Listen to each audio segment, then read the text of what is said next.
Welcome, my fellow brothers, on Reward Hammer. Salut à toi, seigneur de guerre, salut à toi et bienvenue sur Créative Rurale pour une émission top méta archi méta game où j'ai pris un gigantesque cul au tournoi du week-end dernier et je vais faire un live de 3 heures pour vous expliquer comment et pourquoi. Mais non. Arrêtons les conneries, ce n'est que Brother Maxou. Brother Maxou qui a revêtu sa perruque blanche et son jupon et son bolter sain.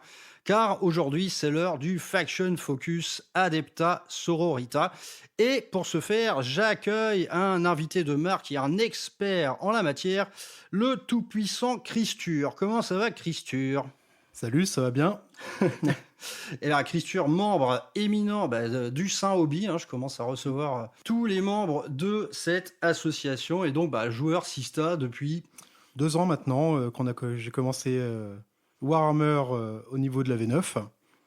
Ouais, c'est ça, ouais, on s'était rencontrés en ce temps-là. T'étais ma première partie quand je suis arrivé à l'association. Je m'attends tu avais joué un demi-point dans Ravengard contre 1000 points de sort de bataille et 1000 points de Drukhari. Ah oui, putain, mais oui, je me rappelle. Donc, première partie, tu commences avec des petits commences. Un en sueur d'argent full multifuseur et de l'autre côté des incubes et des succubes. Ouais, je m'en étais pas bien sorti. Donc voilà pour la présentation globale, mais allons plus en profondeur. Qui es-tu? Quel type de joueur es-tu? Et donc, tu viens de nous dire que tu as commencé Warhammer 40 000 il y a peu de temps, finalement. Oui, il y a que 2 ans. Moi, je connais la licence Warhammer depuis que je suis adolescent. Je l'ai découvert comme beaucoup avec Dawn of War, le jeu sur PC. Le premier, ouais. C'est là-dessus que je tombe amoureux des sœurs parce qu'elles sont arrivées dans le 2e DLC de ce jeu. Et moi qui jouais Space Marine, j'ai vu « Ah, c'est quoi cette nouvelle armée ? Ça va beaucoup plus vite à produire que des Space Marines. » Donc un gameplay un peu similaire, mais beaucoup plus rush et glace canon que du Space Marine. Et je suis tombé... j'ai adoré cette armée depuis Dawn of War 1. Donc c'était pour des raisons de plus visuelles ou de gameplay? Alors à la base, c'était vraiment gameplay parce que j'étais un gros joueur de jeux de stratégie dans mon adolescence et je jouais plutôt les armées Zerg et à rush. Où je m'ai arrivé avec une masse critique sur les autres personnes qui... Voilà, assez agressif dès le début. J'étais pas trop à aimer faire des parties de 3 heures qui se terminaient sur une grosse bataille à la fin. Ouais. Moi, je préférais quand dès les 2 premières minutes, il y avait des petites unités qui allaient dans la base adverse et qui harcelaient. Et la sœur était très très bien pour ça quand j'y ai joué quand j'étais adolescent. Et depuis, ça a été sur tous les jeux. Ça a été, dès qu'il y avait quelque chose en 40K, c'était les sœurs de bataille. Ça a été écouter du lore avant même de commencer à jouer. Ça c'est cool. Ouais. Et je fais partie de la vague de faibles qui ont redécouvert 40K, le jeu de modélisme, pendant le Covid, quand beaucoup d'influenceurs s'y sont mis. Comme moi d'ailleurs, tout le monde. En voyant ça sur Twitch et tout, je citerai pas de nom, mais voilà, en regardant ces influenceurs, je dis mais c'est vrai que ça existe cette chose. C'est vrai que je voulais m'y mettre quand j'étais jeune, mais j'avais pas les moyens financiers. Ouais, aujourd'hui, j'avais plus de la trentaine, donc j'avais les moyens financiers de m'y mettre. Ouais. J'en ai parlé à un ami et il a dit ouais moi aussi, lui il était dans le même move et on est parti en game workshop et on est ressorti avec une patrouille. Donc on parle d'un joueur Drukhari, j'imagine. C'est exactement ça. On le salue d'ailleurs. Donc voilà, découverte récente, mais néanmoins très sérieuse. Et depuis, tu as carrément mis le doigt dans l'engrenage, parce que tu joues beaucoup. Hein. Oui, je suis en moyenne à une partie par semaine dans les moments calmes. Dans les moments un peu plus où je vais faire des tournois, là par exemple cette semaine, je vais être à 6 parties sur la semaine. Je vais faire un GT ce week-end. Ouais. Le mois de mai a été très très compliqué parce que j'avais fait 3 tournois dont un GT, donc 11 parties en compétitif et plus les parties à l'assaut. Donc je devais être à entre 12 et 14 parties sur le mois de mai. Ouais, rythme soutenu. Sinon, en général, c'est une partie par semaine le vendredi soir, donc 4 au minimum, je suis à 4 parties par mois. Ouais, bon exercice, quoi. Et c'est vrai que, objectivement, tu es quand même un très bon joueur. Hein. La dernière fois qu'on s'est affronté, j'ai appris beaucoup de choses. Du coup, ça nous donne quoi en termes de collection, en termes de... Déjà, est-ce que c'est ton unique armée, la Sista ? Alors, c'est mon unique armée que je considère qu'elle sera bientôt terminée. Je pense que d'ici Noël, ma pile de la honte sera terminée. Donc je pense après d'attaquer un projet d'armée orc, en Bisnaga, Ouais. qui sera là pas une armée avec un but compétitif. J'ai envie d'être un OTP Sista pour le compète, Oui. de maîtriser mon armée à fond, de même quand elle est dans le mal, de savoir la pousser au plus haut. Moi, je préfère arriver 20e et être premier de ma faction que de jouer une armée pétée, mal peinte. Et voilà, chacun fait ce qu'il veut. Moi, c'est ma vision. Bah, c'est très bien, c'est absolument rural approved. Du coup, ça nous fait combien de points tout ça? Alors actuellement, je les ai pas recomptés récemment, mais je dois être aux alentours de entre 8 et 9000 points de sœur de bataille. Ouais. J'ai tous les véhicules en triplette. Donc Immolator, du simple, Exorcist. exactement, les 3 Casticator, 3 Immolator, 3 Rhino, 3 Exorcist. Le parking, quoi. Je peux faire un sale parking s'il faut. Ouais. Il y a beaucoup de blindés chez les Sista là, ces derniers temps. Surtout qu'ils sont bien. Ouais, ils sont tous bien, quoi. Donc gentiment 10 000 points, quoi, je pense En infanterie, pareil, en sort de bataille, je dois avoir 86 tas, donc répartis entre 80. Ah oui, répartis entre rétributeurs, dominions. J'ai plus de 80 figurines peintes de sœurs. Putain. J'ai 30 répentia, 30 arcoflagellants, 30 séraphines, 15 zéphirines, 15 en peinture. Les sacro-saints, j'en ai que 20. Là, j'ai pour projet, j'en ai commandé de me faire un pack de 10 en masse. Ouais. Donc, en même temps, c'est des boîtes à 50 balles les 5, ça. C'est un peu chaud, quoi. C'est un peu chaud. Ouais. Donc voilà, ça, c'est vraiment, j'ai toute l'armée mon but est d'avoir de toute façon toute mon armée en triplette, pour pouvoir, selon la méta, pouvoir jouer salle, tout ce qui peut être joué en Sista. Et après, les persos, j'ai tous les persos. Là, je me suis même commandé. Là, elle arrive normalement dans quelques jours. La petite nouvelle. Là. La petite nouvelle qui malheureusement passe légende. Pourquoi ils ont fait ça? Je ne comprends pas. Alors après, la figurine avec ses coups et sa attachée de légende, tu peux la jouer à la cool et elle est bien pétée. Pour son parce qu'elle coûte que dalle. Elle coûte 45 points. Les nolop, elle est géniale. J'ai pas compris pourquoi c'était une Mais légende. c'est même pas une question de ça, c'est une question que tu as pu voir que récemment, tous les joueurs n'ont pas été gâtés sur la qualité des figurines. Il y a beaucoup de drama. Et là, on a une figurine qui est magnifique. Ouais, c'est ça. Elle sort de nulle part, elle tue. Je suis joueur Sista, donc c'est faussé mon avis, mais pour moi, c'est limite même une des plus belles de la V10. Ouais, en QG, c'est. Et on peut pas la mettre sur une table. Enfin, à part à la cool, mais. En tournoi, ça te sera refusé. Ça. Oui, on peut pas. Impossible. Très bizarre. Eh bien, enchaînons là-dessus d'ailleurs. Les figurines, donc depuis le temps, les sœurs de bataille, elles ont quand même une gamme large comme tout. Je pense qu'ils nous ont offert beaucoup de choses là-dedans. Dans cette gamme de figurines, est-ce que tu as des choses à reprocher? Est-ce que tu veux voir des choses se renouveler? Et globalement, c'est qui tes chouchous, quoi? Et voilà. C'est qui te tape dans l'œil en premier, quoi? Alors, en choses qui déplaient, là, je vais parler plutôt un peu de modélisme, ça te dérange pas? Ouais. Vraiment des kits. Avant d'être un grincheux, je vais dire les très bonnes choses que font Game Workshop sur les kits Sista. Pour moi, le meilleur kit, c'est pas mes figurines préférées, mais c'est le meilleur kit, ce sont les arcoflagellants et les répentia, qui sont à 45 € les 10. Donc, on est sur un coût qui est OK. Mais que surtout, on peut faire les 10 avec 10 poses différentes. Sur les arcoflagellants, vous avez même 20 options pour les bras. C'est-à-dire que vous pouvez en acheter 2 packs et n'avoir aucun... Alors, les poses sont assez les mêmes, mais vous pouvez les différencier en mettant des fouets différents sur les bras.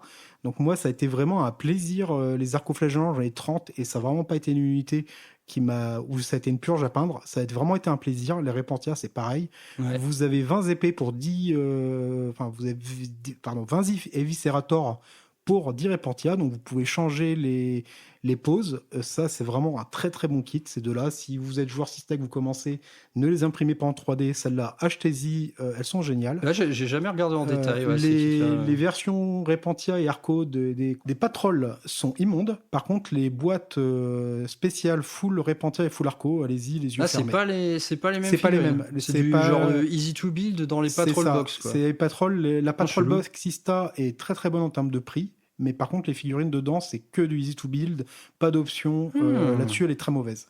Ah tiens, j'étais loin de savoir. Et là, par contre, le gros carton rouge en sort de bataille. Et si vous commencez une armée, c'est un conseil que je vous donne. Ce sont les multifuseurs. La Sista aime le multifuseur, la Sainte Trinité, le flammeur, le bolter et le fuseur. Et c'est un peu dommage qu'on ait une honte là-dessus, c'est qu'on n'a pas accès au kit multifuseur dans nos boîtes. Dans les sorts de bataille, on est censé en équiper une.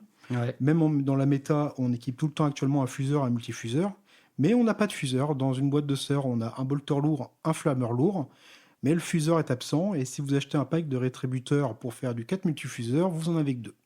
Ouais, donc dans une boîte voilà. de rétributeurs, on a 2 bolters lourds, 2 multifufus et 2 lance-flammes lourds. C'est exactement ça. Donc d'office, t'achètes 2 boîtes et tu vas te faire une team lance-flamme, une team multifufu, quoi. C'est ça. Ou alors, moi, c'est ce que j'ai fait récemment. Je m'en suis acheté et je me suis pris des blitz en impression 3D, Ouais. 2 multifuseurs, et j'ai des figurines qui sont moitié impression 3D, moitié plastique Game Workshop. Ouais. Donc voilà, on utilise une glue et pas de la colle plastique Ouais, bien pour sûr, faire la ouais. fixation. Mais voilà, c'est parce que sinon, surtout que la boîte de rétributeur est à 50 € Et pour qu'à- 5 ouais, cinq, petites figurines. Ouais, ça Donc pique, quand on hein. se dit il faut acheter 100 € pour se faire un pack de 4 multifuseurs, ça commence à devenir compliqué de dire aux gens de prendre cette armée. Ouais, tu m'étonnes. Ouais. C'est- Donc, ouais, ça c'est dommage. Mais c'est vrai qu'en parcourant le codex vite fait, je me suis rendu compte qu'il y avait une richesse d'équipements Mm. qu'on ne trouve plus forcément ailleurs. Je prends par exemple, tu prends maintenant un pack de Serast. Chez les Drukhari, elles ont des tonnes d'armes spéciales, mais dans les profils, il n'y en a aucune. Dans une Battle Sister Squad, tout ce qu'il y a de plus con, il y a quand même un sacré choix en termes d'équipement, mais du coup, les kits ne sont pas forcément à ce niveau d'ambition. Oui, parce que le problème de la boîte de sort de bataille, c'est qu'à la base, elle est faite pour 3 unités. Elle était faite pour Ouais. faire une équipe de sort de bataille, une équipe de Dominion et une équipe de Céleste. Les Ah, Célestes c'est ont le disparu. même kit permet la C'est ça, construction c'est la de- même boîte, tu faisais les 3.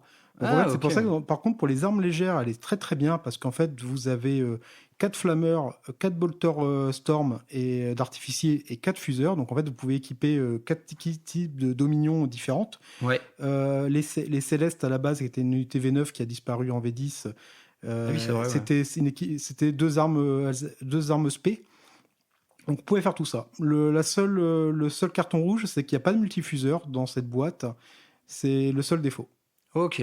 Bon, bah, de toute façon, oui, j'avoue, à l'heure de l'impression 3D, on remédie assez bien à ça, quoi. Et du côté des persos, est-ce que tu as vraiment ta figue préférée c'est la morveuse ou Ouais.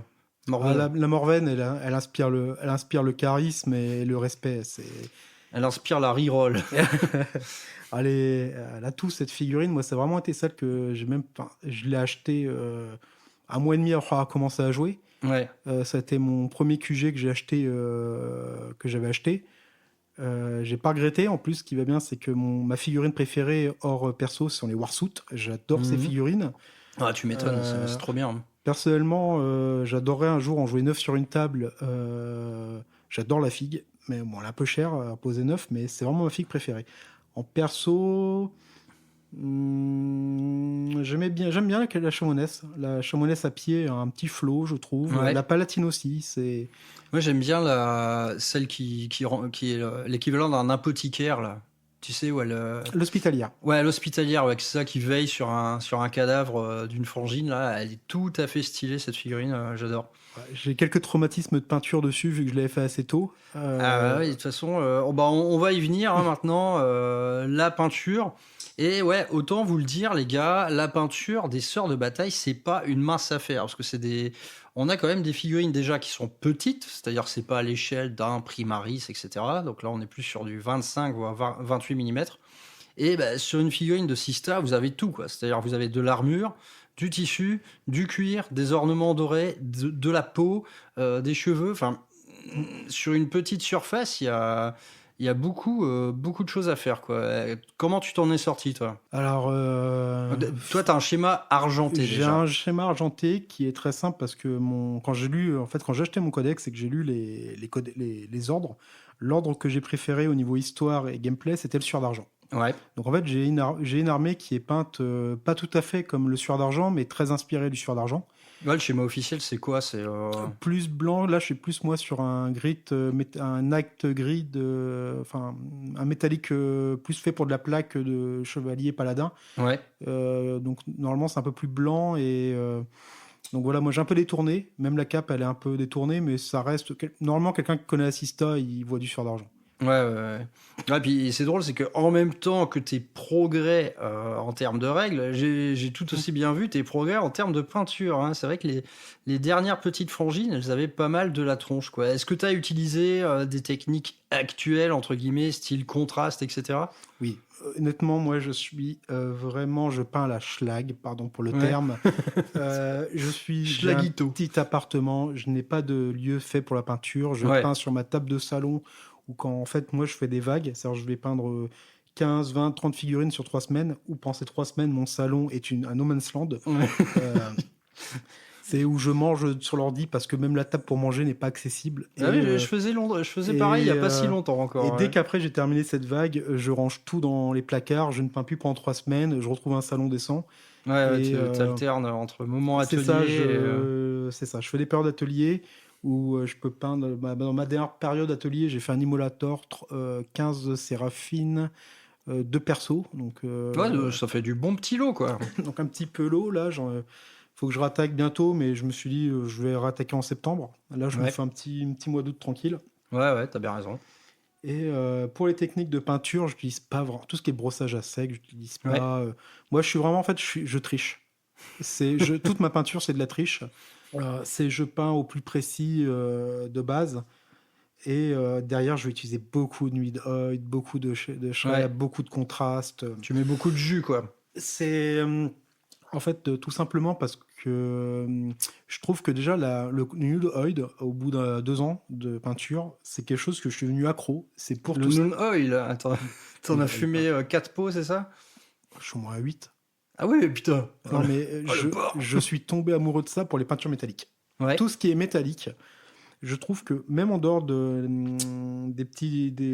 mettre du noir dans les creux, tout ça, Ouais. juste la transformation que ça a sur la peinture, qui lui donne un effet plus ancien, Ah, qui a mais toi, plus vécu. en fait, tu teintes. En fait, c'est clairement, je Tu teintes teinte. l'intégralité de la C'est- figurine avec ça, quoi. En fait, même si je veux pas qu'il y ait de grosses traces noires, je Ouais. traite toutes mes peintures métalliques à la nude oil parce que j'adore, enfin, c'est quelque chose de personnel. Par exemple, je ne saurais plus lequel type de bronze que j'ai utilisé, que c'est le grain. Enfin, j'ai un trou de mémoire Rune Lord, hein, c'est pas... sur un gris qui fait un peu bronze. Ouais. Qu'à la base, j'avais mis ça pour mes fouets d'arcoflagellants. Et un jour, je fais tiens, je vais tenter. Sur une, j'ai mis du nude oil. Et boum. Je les ai tous faites. J'adore, je traite quasiment tout, même maintenant, toutes les parties, même l'or, le rétributor, je le traitais avec un autre shader, mais maintenant je suis même passé au nude La oil Grax. dessus. Ah ouais, donc full Noon Oil. À la base, mais j'étais truc, je prenais du Reichmann franche, celui qu'on utilise aussi pour les peaux humaines. pour faire un Reichland, peu- ouais. ouais, Reichland. J'utilisais ça sur le rétributor, qui est pas mal, mais il y avait un petit côté orangé qui en ressortait, que Ouais, j'aimais c'est ça, pas ouais. trop. Un peu brun, ouais. Et moi, j'aime vraiment plus l'idée que mes sœurs, elles sortent pas du couvent à ce moment-là. Elles sont, il y en a qui ont roulé un peu dans la boue, il y en a qui ont pris Ouais. de la poussière sur elles par des tirs de bolter. Enfin, Ouais, bah de toute façon, mettre un jus comme ça, même sur des parties dorées, ça lui donne un côté or ancien, quoi. Or, j'ai déjà vu des custos. Moi, au début, un gars, il me dit ça, ouais, je peins mes custos en or, ensuite, je les plonge dans le Ouais, Noon c'est un Oil, peu tu vois. bizarre. Je fais, moi, dans mes yeux, je fais, quelle horreur.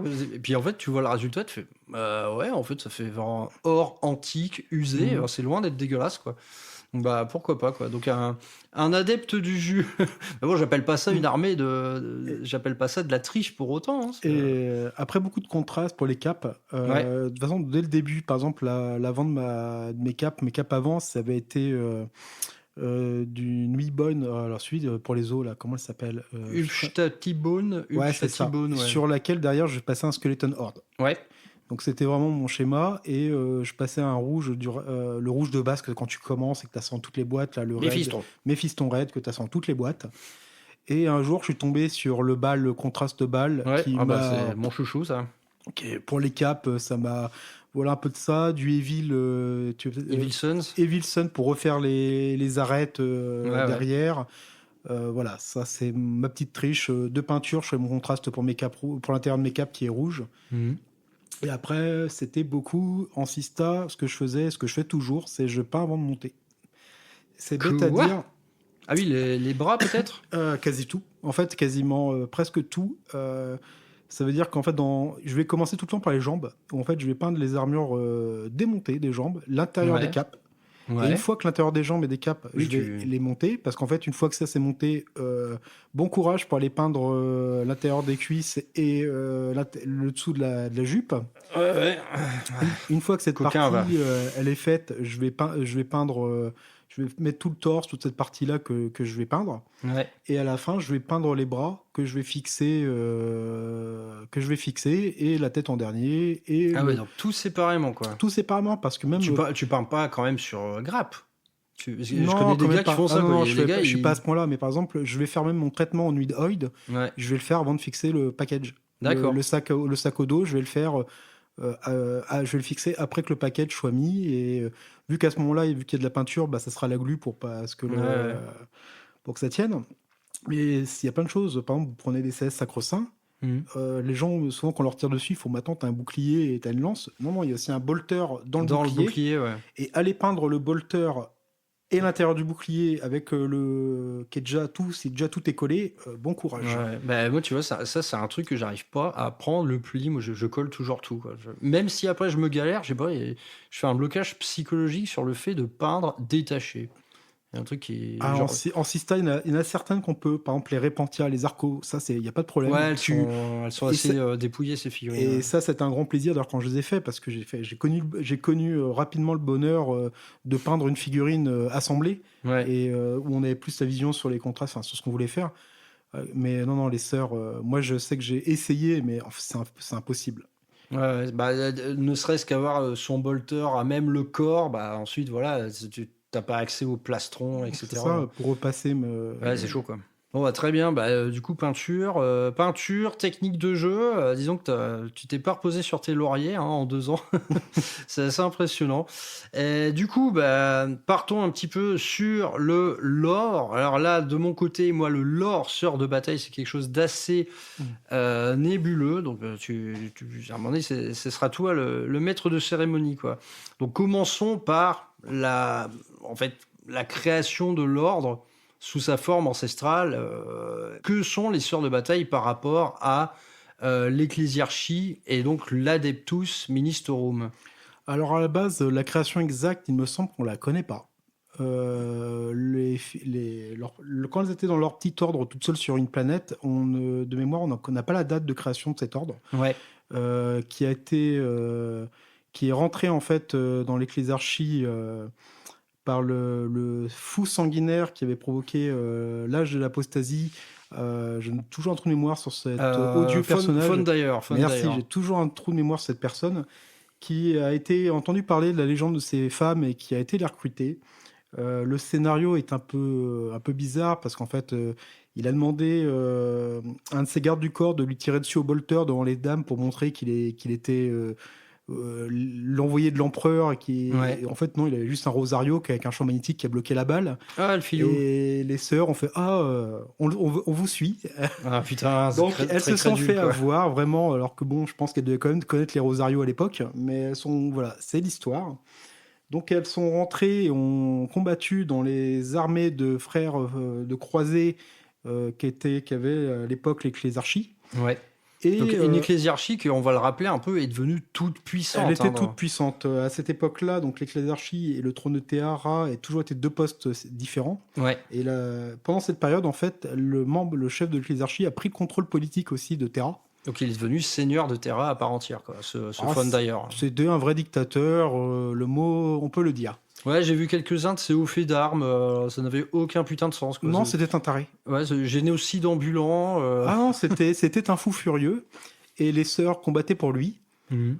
Et jusqu'à ce qu'il y ait une rébellion avec l'assaut sur le trône de Terra fait par les Space Marines. Ouais. Donc certains chapitres de Space Marines sont rebellés, pas tous, mais certains contre ça, et ont lancé un assaut sur Terra. Ouais, dont les Black Templars, si mes souvenirs sont bons.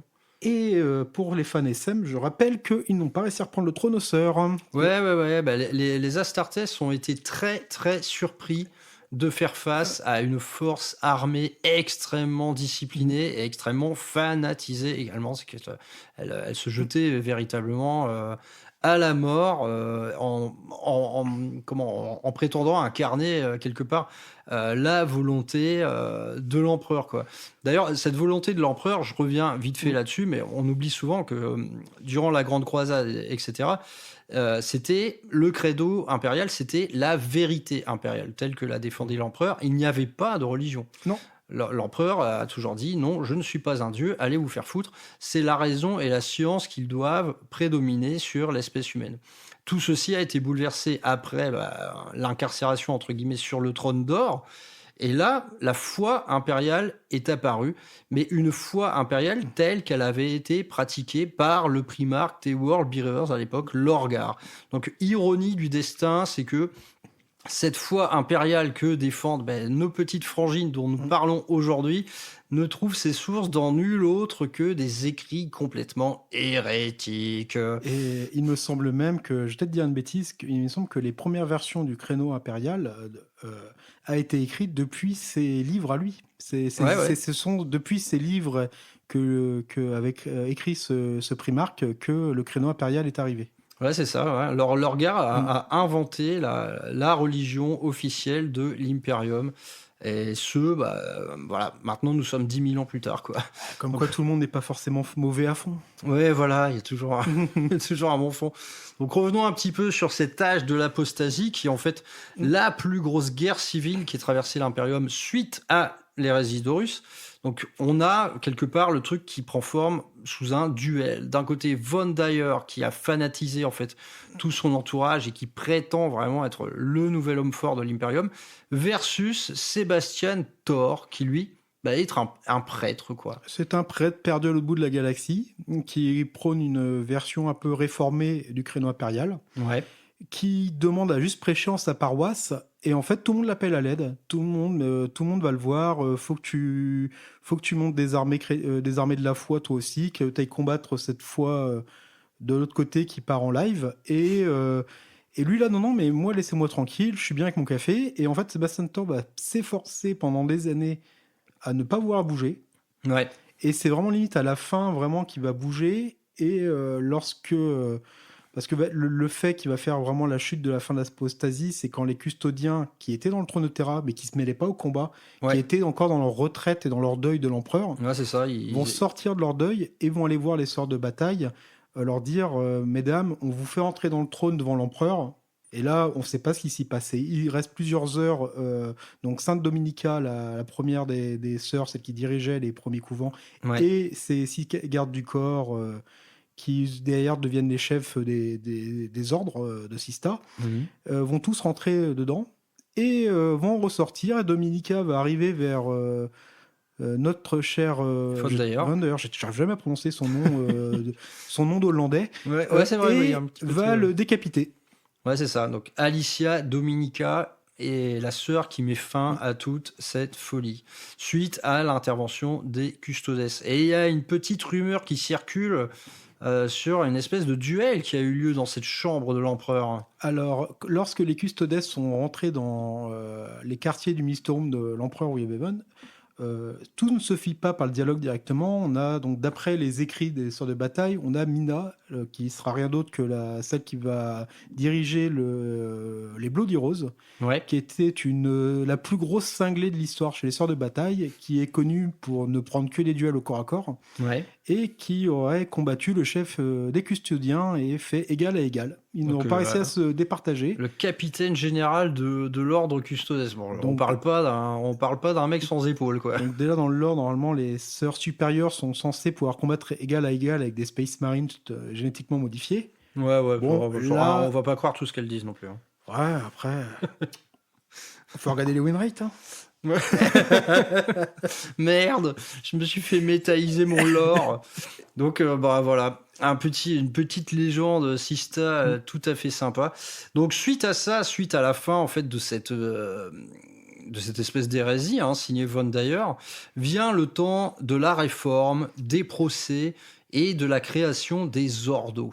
Alors, la réforme de Sébastien Thor, la chose la plus importante qu'il a faite... Et parce que notre bon vieux curé a été appelé à l'aide justement pour réformer tout ça. Et est devenu chef de l'ecclésiarchie. Ouais. Et il a fait quelque chose que je trouve merveilleux dans l'histoire, et que j'ai adoré. Ils ont fait un truc disant que l'armée, pas l'armée, l'Ecclésiarchie n'avait plus le droit de tenir des armées d'hommes en armes.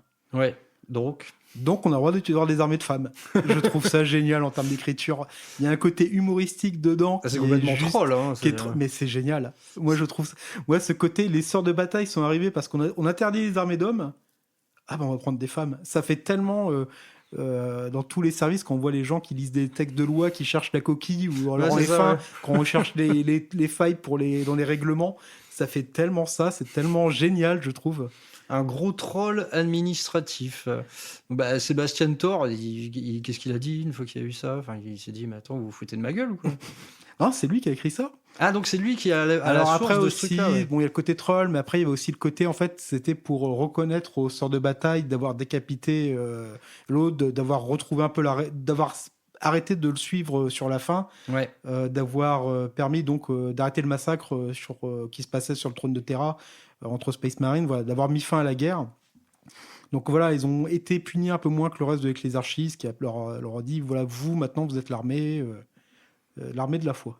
Ok, donc l'armée de la foi. Et donc, dans toute cette série de réformes, on a aussi la création des ordos qui vont permettre de surveiller activement en fait, les activités de l'ecclésiarchie pour éviter la montée en puissance d'un fou furieux comme Von Dyer. Ouais, c'est à ce moment-là qu'est né c'est juste après que Sébastien Thor, alors je sais pas si c'est lui, mais c'est à ce moment-là qu'est né l'Ordo Hereticus. Ouais, Hereticus, ouais. Qui lui, en fait, est chargé de surveiller étroitement l'église, quoi.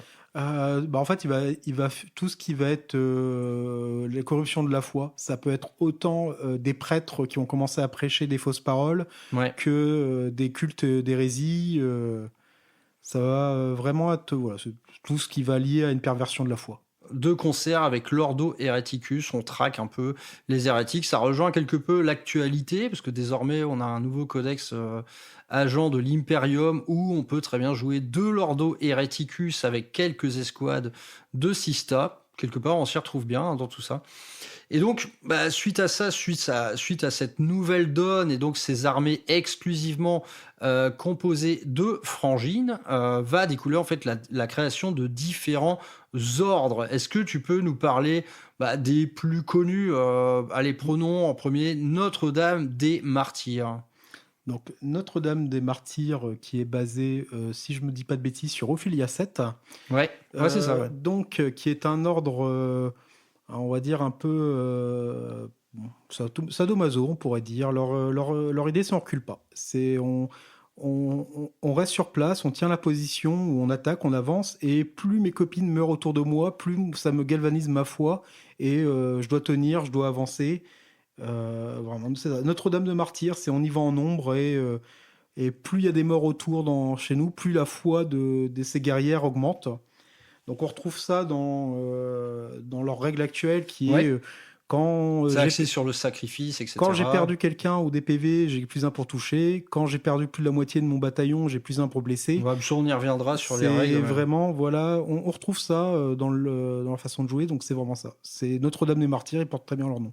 Ouais, donc celles-ci de mémoire, elles sont de couleur noire. Noir, leur chanoinesse actuelle a carrément. C'est le seul ordre dont leur chanoinesse qui le dirige est supérieur à sa figurine, qui est Junite.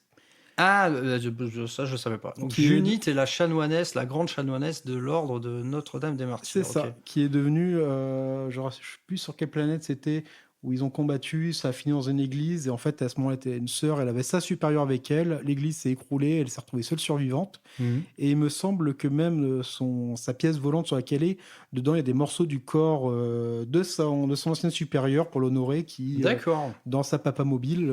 parce que Junite se déplace sur une espèce de papa mobile armé de lance-flammes lourds. Saluons l'effort de la direction artistique, quand même, c'est pas mal. Bon, ensuite, des détachements, il y en a pléthore. Toi, je sais que tu joues principalement Suaire d'Argent. C'était celui que je jouais, qui était mon préféré. Bon, en V9, j'ai surtout joué Bloody Rose comme tout le monde, on va pas se mentir. Ouais, c'est vrai que en V9, les Sistas, c'était... En termes de cœur, j'ai commencé par jouer Suaire d'Argent, et dès que j'avais la possibilité de faire une initiation ou de jouer un peu plus cool, je jouais Suaire d'Argent. C'était vraiment le gameplay qui me faisait plus marrer. D'Advance avec des rétributeurs full multifuseurs et de tirer à 3. après une advance, je trouvais ça génial. J'avoue, c'était assez permissif, mais du côté du lore, en fait, le suaire d'argent, c'est quoi, pourquoi est-ce que c'est l'ordre qui privilégie cette sainte trinité dont on parle, là, Bolter, non, lance-flamme ça pas... le sueur d'argent, c'est vraiment la vitesse. Ouais, Dans le lore, c'est vraiment des attaques coup de poing rapides et efficaces.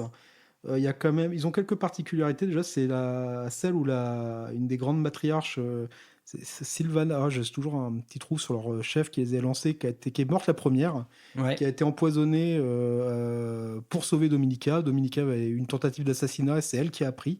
Donc, ça a été la première des martyrs, des martyrs importantes des Sistas. Donc l'ordre n'a pas été très gouverné longtemps, mais il y a quand même des gens très haut placés qui en viennent, comme Morven. Ouais. Morven qui était une céleste, si je dis pas de mes... Ouais, c'était une céleste. C'était une céleste du sueur d'argent. Ouais. Ouais. Donc on est quand même qui est aussi balisé sur Ophilia 7. En Ophilia 7, de mémoire, il y a 3 des gros ordres dessus et 2 sur Terra. Mhm. Donc voilà, c'est pas l'ordre auquel plus de l'or, mais voilà, c'est la vitesse. Et enfin, vous jouez ça, c'est des nanas qui courent et qui tirent et des zéphirines qui volent dans le ciel et qui brûlent tout lance-flamme. C'est vraiment l'idée du sueur d'argent. Ensuite, on a le fameux cœur valeureux. Ce schéma-là est rouge, il me semble, non? Non, il est vraiment aussi très blanc. Blanc, très blanc. Oui, c'est Bloody Rose en rouge. Ouais. Très très blanc, et là on est vraiment, c'est un détachement qui historiquement c'est le détachement tanky. Je connais vraiment pas énormément leur lore, pour être franc. Ouais. Historiquement, avant c'était des dépréciations. J'en ai de des PA, souvenirs assez nébuleux, mais disons que c'est un peu les grandes sœurs de la bonne conscience, tu sais. Faut tenir la position. C'est Ouais. vraiment ça le cœur valeureux. Tout en défendant vraiment la valeur, tout simplement. C'est ça. Un peu, c'est pas des tarés fanatisés comme Bloody Rose, elles sont plus dignes. Pour des sorts de bataille, parce que pour oui, le commun bon. des mortels. Ouais, de base, on parle quand même de nanas qui sont endoctrinées, mais alors au dernier degré. Quoi. Dans sa vie, de toute façon, une sorte de bataille, c'est une orpheline qui est confiée à la Scolage Progenium. Ouais, la fameuse Scola. Qui va en fait subir. Voilà, elle va grandir dans un cadre émotionnel vide. Ouais. Elle n'aura pas de support parental, rien. Ça va être une âme vide. Ensuite, une fois qu'elle aura fini la Scola Progenium, elle va rejoindre les premières écoles pour devenir des sœurs. Le taux de mortalité, je crois qu'il est de 80% sur les premières années. Ah oui, bourrin, ouais. Et ces jeunes filles, on leur dit, il n'y a qu'une seule personne dans ce monde qui t'aime, c'est l'empereur. Il te protège. Ouais. Donc oui, c'est des nanas qui sont... C'est ça, c'est pour elles, c'est leur père. Ce sont des orphelines qui n'ont rien connu et qui, pour eux, la seule chaleur protectrice, c'est l'empereur. Ouais, enfin, chaleur protectrice. Moi, ce qui me choque dans le lore Sœur de bataille, c'est qu'en fait, dès qu'il y en a une qui dévie un peu de la trajectoire, elle se retrouve complètement mutilée dans un sarcophage où les yeux... Non. Elle le mérite. Non. Elle, c'est... Non. On parle des... Non, je veux arrêter ces fausses rumeurs. Nous sommes sur des fake news. Nous parlons des Mortifiers. Ouais. Les Mortifiers ne sont rien d'autre que des villes Repentia qui ont fui. En fait, il y a une étape. En fait, la partie Repentia, on peut dire qu'il ne faut pas grand-chose. Vous êtes une sœur de bataille, vous dites bonjour à votre boulanger qui était en fait un hérétique, vous finissez Repentia. Ouais, d'office, c'est vraiment juste les raisons pour finir Repentia, c'est même un doute. Si à un moment d'une sœur de bataille a douté de l'empereur 4 secondes, à voir sa chef, elle dit j'ai douté, je finis Repentia. Mais donc, elles deviennent Repentia comment? Il lui file des drogues de combat Non, c'est une Repentia, non, c'est juste une Sista qui a commis un péché et qui doit se repentir dans le sacrifice absolu. Donc, de là, la manière de combattre complètement au mépris de la mort. C'est ça, et en mourant, elle guérira ses péchés, on va dire, et va se repentir dans les ordres. Et d'ailleurs, dans le lore des Sista, les corps des Repentia sont très bien traités. On a... les hospitalières, tous ces autres trucs, qui ramassent tous les corps de Repentia, qui vont les laver, comme un peu dans l'inspiration des rites chrétiens, qui vont laver les corps, qui vont vraiment avoir le droit aux hommages. D'accord, donc c'est pas encore game over quand t'es Repentia. Tu peux te réhabiliter ou pas oui, tu peux te réhabiliter. On a des cas, par exemple, Sainte Célestine était une Repentia. Quoi Sainte Célestine, sa petite histoire, c'est que c'était une Repentia qui, je ne sais plus pendant quelle croisade, en fait, se retrouvait à mourir à chaque bataille et à respawn À chaque fois, ils étaient là justement dans cette morgue en train de laver les corps et Célestine reprenait son souffle, se relevait. Bonjour tout le monde, personne n'a un café. Et donc plusieurs batailles comme ça. Et à chaque fois, elle revenait à la vie. Et après, Donc ça a été acté sur la chute de Cadia ou avant? Moi, je connais assez peu en fait. je connais son histoire, mais je sais plus sur lors de quelle C'est croisade ça a c'est été. vraiment lors de la chute C'était de Cadia qu'elle se met à apparaître telle une sainte. Je sais plus sur quelle croisade c'était. C'était sur une... Et en fait, donc elle va faire plusieurs batailles. Après, elle va être mis un peu une sainte de cette croisade. Ouais. Et au fur et à mesure, elle commence à avoir des visions. Et c'est là qu'elle va avoir des visions de retourner sur telle planète pour récupérer l'armure qu'elle a aujourd'hui. D'accord. Et à la fin de cette croisade, elle meurt pour de bon, enfin, officiellement, lors d'une explosion nucléaire contre, je crois que c'était contre la Death Guard. Elle combattait sur un bateau. Le gars a mis enfin voilà, ils sont tous morts. Et depuis, elle réapparaît de temps en temps. C'est-à-dire que là, on n'a pas retrouvé son corps pour une fois. Ouais. Et depuis, en fait, elle apparaît de temps en temps comme un démon de l'empereur sur un champ de bataille lorsque l'Imperium est dans le mal avec ses Germinae et après elle redisparaît. Donc ouais, elle incarne un peu le miracle de la foi impériale. Donc les miracles qui apparaissent comme ça, en fait, ils s'incarnent dans le gameplay. Et également, ces miracles, quelque part, donc cette foi impériale dont on a parlé, et donc qui est basée sur quelque chose d'horrible, sur les créations de Lorgar à l'époque, néanmoins, la foi impériale, elle prend corps de temps en temps. Elle prend corps et sous la forme de miracles, c'est-à-dire les saints Célestines qui apparaît pour regalvaniser les troupes, etc.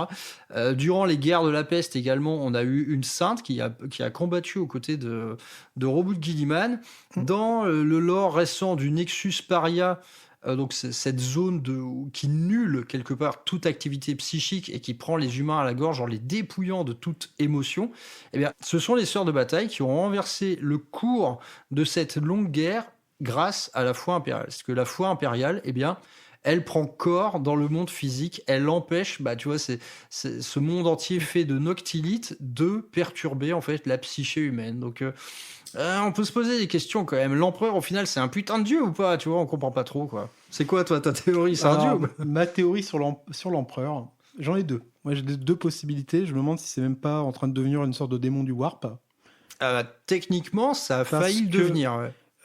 Étant donné que la plupart des démons sont issus du cœur des vivants. Ouais. On peut par exemple citer Salaneige qui est né de la déviation culturelle des Eldar. Oui, très et on culturel. pourrait très bien imaginer que 10 000 ans de foi hardcore de l'humanité sur des milliards de planètes avec un nombre d'individus incalculable aurait pu peut-être créer quelque chose de similaire qui serait un démon du warp. Ou après, l'autre théorie que j'ai, ça serait par rapport plus pareil avec les Eldar mais avec leur panthéon natif, qui est que lors de mémoire dans le lore Eldar, les dieux Eldar sont nés de la croyance des Eldar. Oui, exactement. Leur croyance qu'ont créé ces divinités bienveillantes. Et justement, quand il y a eu l'explosion avec la création de l'œil de la terreur, lorsque Slanesh est arrivé, elle a explosé parce que c'est une femme, il me semble. Oui, c'est une femme. Elle a explosé tout le panthéon parce qu'ils étaient affaiblis, parce que le génocide qu'il y a eu a affaibli leur puissance par le monde de croyants. Ouais, même Cain s'est fait botter le cul, quoi. Le combat était un peu long. Il s'est bien défendu. Il n'y a que le dieu moqueur qui s'en est sorti. C'est Azurmen, je crois, qui s'est fait bien exploser. Non, je sais pas comment il s'appelle, le roi dieu. Merde. Attends. Je crois que lui s'est bien fait exploser, par contre. Ouais, putain, je me rappelle plus. Azurmen, c'est c'est le seigneur Phénix, mais le dieu, c'est le grand dieu des Eldar. Putain, Azurian. Ils commencent tous par Azur, Côte d'Azur. Ouais, Côte d'Azur, Ils font chier. Donc, moi, mon truc, c'est que l'empereur pourrait devenir aussi un dieu comme les Eldar. Carrément. Qui, à cause de cette foi, qui aura pu créer une entité supérieure. Mais dans ce cas, qu'est-ce qu'on aurait actuellement sur le trône d'or? Je veux dire, on tue quand même 1000 personnes par jour pour le maintenir depuis... C'est ça. 1000 personnes par jour, ça fait 360 000 personnes par an. Fois 10 000 ans. Fois 10 000 ans. Bon. Ouais, mais ça vaut le coup, Ouais, après, si c'est lui qui nous donnerait encore la foi, ouais, mais bon, si c'est une entité, est-ce qu'on nourrit pas quelque chose pour rien? Mais bon, c'est vrai que le lore... Après, on leur donne à manger des psycheurs, c'est pas très grave. Ouais, bon, voilà. Bien sûr, pas de haine envers les psycheurs, on les aime bien. Ouais, non, toi, t'en es un peu privé en jouant Sœur de bataille. Bah écoute, je pense qu'on a un peu ratissé le lore, à moins que tu veuilles rajouter quelque chose. Je sais pas si on a fait tous les ordres, mais si, hein, je crois qu'on n'a pas parlé de Bloody Rose, mais en gros, Ouais, Bloody Rose, c'est l'ordre de corps à corps par excellence. c'est les plus fanatisés, quoi, je pense. C'est les plus fanatisés, vraiment, pas vraiment les plus fanatisés, mais c'est vraiment celles qui vont être dans la plus l'ultra-violence du corps à corps. Ouais. On a le Calice d'Ébène, qui est un ordre Oui, c'est qui n'a vrai. jamais trop été joué niveau compétitif méta, tout ça. Il a eu des règles quand même, ce Calice oui, d'Ébène. Ouais. dans l'ancienne version, c'était de mémoire que le premier dé de fois que tu commençais la partie, tu étais un 6 automatique. Ouais. Tu avais des stratagèmes qui tournaient pas mal sur les Deva des lance-flammes, Ouais. enfin sur des BM à l'époque. Mhm. Et c'était quand même le premier ordre, parce que lui, c'est un ordre qui est basé sur Terra, qui était celui D'accord. créé par Dominica. Ouais. Donc vraiment, limite, l'ordre fondateur des Sœurs de bataille, c'était le premier. Mhm. Mais après, niveau règles et dans le jeu, je l'ai jamais vu vraiment très mis en avant.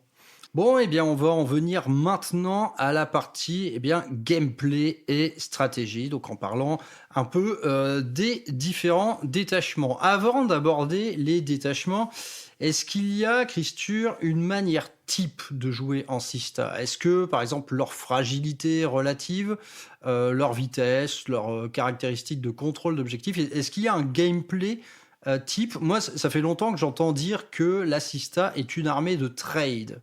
Alors, les gameplays types, il n'y en a plus actuellement. Les gameplays sont assez changeants en fonction de l'ordre que vous allez prendre. Ouais. On a vraiment plusieurs gameplays possibles. Une armée de trade, ça l'était en V9, où le but était d'envoyer des répentia pas chers exploser ce qu'il y avait sur un objet. Donc exploser des trucs plus chers qu'elle, on est d'accord. C'est ça. Hein. Ouais. Alors, là, actuellement, malheureusement, ce gameplay, il est un peu compliqué. Dans le sens que les unités de trade, justement, ont subi des colères de la dernière datasheet. Ouais. Donc, sont un peu durs à trader pour leur cours en points. Data Slate, ça a bien augmenté en points tout le monde, quoi. Il y en a certaines qui ont pris un peu tarif. Donc là, le gameplay de trade, un peu de mal. Mais on a du gameplay speed, ce qui est actuellement le plus joué. On a du gameplay d'attente. Les trois sont... Il y a 4 gameplays vraiment très différents selon l'ordre que vous prenez, même selon les datasheets que vous prenez. Ok, donc pas vraiment de gameplay global, ça va vraiment être intimement lié au détachement que vous aurez choisi. Parlons un petit peu de la règle d'armée, donc qui sont les dés de miracle. Comme on aime le dire, c'est la règle des tricheurs. Alors oui. Nous ne sommes pas comme le commun des mortels qui lançons leurs dés, nous les posons. Donc ouais, ce gameplay à base de dés magiques, donc on retrouve à peu près la même chose par exemple chez les Eldar. Ah, que dire, si ce n'est le nombre de moments frustrants que j'ai vécu à cause de ça. Ok, je tire un coup de canon laser sur ton véhicule qui est mourant. Bah, ce véhicule, il a une invue à 6, et bah là, tu sors un petit dé de 6 de ton pochoir. Non, et voilà. Tu le sors, tu regardes ton adversaire avec dédain, et tu le poses en lui faisant un sourire. C'est comme ça que ça se joue, la sorte de bataille. Ouais, ça se joue comme ça, ouais. C'est ça, Toujours avec dédain quand on fait une invue à 6. Toujours. La foi impériale. Mais bon, du coup, ces dés de miracle, on les gagne quand on perd une unité, c'est ça? Alors, il y a beaucoup de façons. Ça, c'est très très bien comparé à la V9, où la V9, on gagnait quasiment un par round et un quand on tuait. Donc, il y avait un gameplay à l'époque qui était un peu pénible, dans le sens où, quand on gagnait nos premiers trades, on avait un snowball qui s'engendrait par rapport à la génération. Et si on perdait une partie, on avait beaucoup de mal à revenir parce qu'on n'avait pas cédé. Ah, oui, aujourd'hui, ça a changé. Il y a quelques datasheets et quelques possibilités de gagner des dés de foi en tuant, mais c'est très très rare. Ouais. Maintenant, c'est lorsqu'on meurt. Ce qui a un petit avantage, c'est que quand on prend l'ascendant sur une partie et qu'on va, par exemple, écraser notre adversaire, on va pas avoir beaucoup de dés de foi. Ouais, donc ça. Une capacité de snowball beaucoup moins forte qu'avant. Tandis que quand tu es en mauvaise posture, tu subis des pertes et là tu fais le plein. Et en fait, moi, ça m'arrivait tellement de parties de faire des erreurs stratégiques sur les armées que je connaissais pas, où en fait mon adversaire se dit c'est bon, j'ai perdu des fois sur des games en tournoi, Morvenval a monté 2. Mon adversaire, c'est bon, on a eu Morven. Et en fait, il se retrouve à la fin enfermé dans du MSU avec des palatines qui arrivent et qui lui font des dégâts de l'espace. qui font vraiment avec des dégâts qui sortent de partout, des capacités à résister de partout. Ouais. Et même moi, je trouve que la sœur de bataille, c'est sur les derniers tours qu'elle est plus intéressante à jouer, à faire de la micro, À gérer les survivants, en fait. Quoi. parce que ça m'est arrivé de me faire exploser par des armées. J'ai eu une partie contre un orc une fois où j'ai pas très bien joué, je me suis fait exploser sur les premiers tours, et plus mon armée diminuait et plus la sienne diminuait, Mhm. plus moi, même ma micro de système permettait à la fin de reprendre la partie, et ça a fini avec un 14-6 pour moi, alors que je Ah, partais joli. sur une défaite sur les 2 premiers rounds. Et c'est vraiment, il y a une capacité à faire des fins de partie sorties de l'espace, et c'est très très plaisant. Ouais, parce que outre cette mécanique de dés de miracle, on va trouver des détachements en fait qui synergisent avec la création de ces dés de miracle. Bah écoute, le premier détachement dont on va parler, c'est celui qui est issu de l'index. Les Demoiselles du Martyr, parce que moi j'ai tendance à toujours me tromper à donner le nom du vrai détachement qu'elles sont censées être, qui est Notre-Dame des Martyrs, Ouais. qui n'est pas le nom du détachement, mais je continue à les appeler comme ça et à me tromper, mais c'est l'habitude. Donc le détachement, ouais, il s'appelle Hallowed Martyrs. Relot de Martyr, donc normalement moi je continue à dire les deux, le nom de l'ordre. D'accord. Donc ce détachement a une règle très très simple, qui est plus un hit quand on est blessé, plus un wound quand on est en dessous de la moitié de nos PV. Donc ouais, en plus de gagner des dés de miracle en accusant des pertes, Qui est ça, c'est sa règle de l'armée générale. donc là, tout ce qui va être abîmé dans votre armée va mieux toucher, et ce qui est très abîmé va mieux toucher et mieux blesser. Donc ça, techniquement, ça marche aussi sur les tanks. Hein. C'est surtout, et en fait, ce qui s'est passé au début de la V10 ont été très très faibles, parce que Game Workshop nous avait mis un peu trop cher en points, mais aussi je pense qu'on avait un très mauvais win rate à cause des joueurs Sista. On a mis beaucoup de temps à trouver comment ça fonctionnait, parce que la sœur de bataille, c'est des chips, ça craque vite. Donc en fait, nous dire vous êtes plus forte quand vous êtes morte, ça marche pas très bien de base avec la sœur. Ouais. Et à force de jouer, on a trouvé que des datasheets, ça marchait très très bien. Les tanks, quand un casticator est à 4 points de vie, Ça pique, hein. Plus un quand- touche, plus un blesse sur. sur de la force 9 jumelée, dégâts 3 avec 8 tirs, Ouais, c'est faut le auto- relancer. À l'époque, il faut le relançable contre les infanteries. Ouais, c'est bolter lourd, autocanon. 3 bolters lourds, donc 9 touches de bolter lourd. Voilà, c'est le casticateur quand l'adversaire le mettait à 4 PV et qu'il disait je vais mettre le petit dernier tir de rayon laser, et que là on posait notre 6, on disait non mon coco, tu le finis pas, le prochain tour il va se venger, et il va se venger très fort. J'ai souvenir de cette saloperie qui m'a enlevé 3 custodes d'un coup. Il était pas sympa, hein, l'autocanon dégâts 3. Là. Donc ouais, ce qui explique l'apparition de ces listes parking chez les Sista. Très, C'est que très fort. cette petite règle de détachement, non content de fonctionner sur l'infanterie, elle va fonctionner sur tout ce qui est gros et puissant. Et toi, du coup, est-ce que ça implique un gameplay de ta part? Donc, Oui. est-ce que tu joues un maximum d'unités pour que... Alors dans MSU. cet ordre, on va jouer beaucoup des MSU, parce que le MSU en Sista, le MSU est bien parce que les petites actions, on a beaucoup d'actions à faire aujourd'hui dans le jeu. Ouais. Et en plus, en Sista, ce qu'il faut se dire, c'est que quand l'adversaire va vous tuer un petit pack de 5 Sista avec Bolter qui est en train de planter une balise, Ouais. ben, en fait, vous le regardez, tu fais OK, bah, tu me les as tués. Moi, là, tu lances ton dé de foi, c'est un 6, tu le regardes, tu souris. Merci, tu dis merci en fait. Merci de me les avoir tués, j'ai gagné un 6. Putain, ouais, c'est Ça- chaud, quoi. Tu vois le fuseur à côté là? Il aura son 6. Bah, évidemment, parce que cette règle... Parce que ce nombre de dés de miracle, t'es pas capé. T'es pas capé. Tu peux subir dans le même tour 8 pertes. Alors là, maintenant, c'est un peu changé, mais je sais que ma partie où j'ai fini avec plus de dés, en fait, j'en posais plein, mais j'ai fini une partie avec plus de 15 dés sur le côté pas utilisé. Ah ouais, putain, Parce l'opulence. que quoi. j'avais sur une partie, à un moment, j'ai joué une liste ultra MSU, plus des générations annexes à côté. Je crois que j'avais calculé, j'avais généré 28 ou 31 dés sur ma game. Ouais, et donc ces actes de foi, donc l'acte de foi, pour rappel, c'est utiliser un de ces dés de miracle. Là où t'es emmerdé, c'est que tu peux pas en utiliser plus d'un par phase. si j'ai Non, bien même compris. pas, ça a changé. Nous, on est Quoi plus fort que les Eldar. Aujourd'hui, ça Ah oui, c'était la ouais, moi V9. je parlais, j'avais les Eldar à l'esprit. ouais. Les Eldar, en fait, sont capés à 1 par phase. Ouais. Nous sommes capés à 1 par phase, par unité. Ce Waouh. qui est peut-être un problème actuellement dans l'équilibrage de games niveau compétitif pour Ouais, Sista. bah c'est étonnant, Et ouais. je pense en fait que moi honnêtement que l'armée est trop chère et qu'il devrait nous EP, enfin nous nerfer nos prix pour qu'on puisse.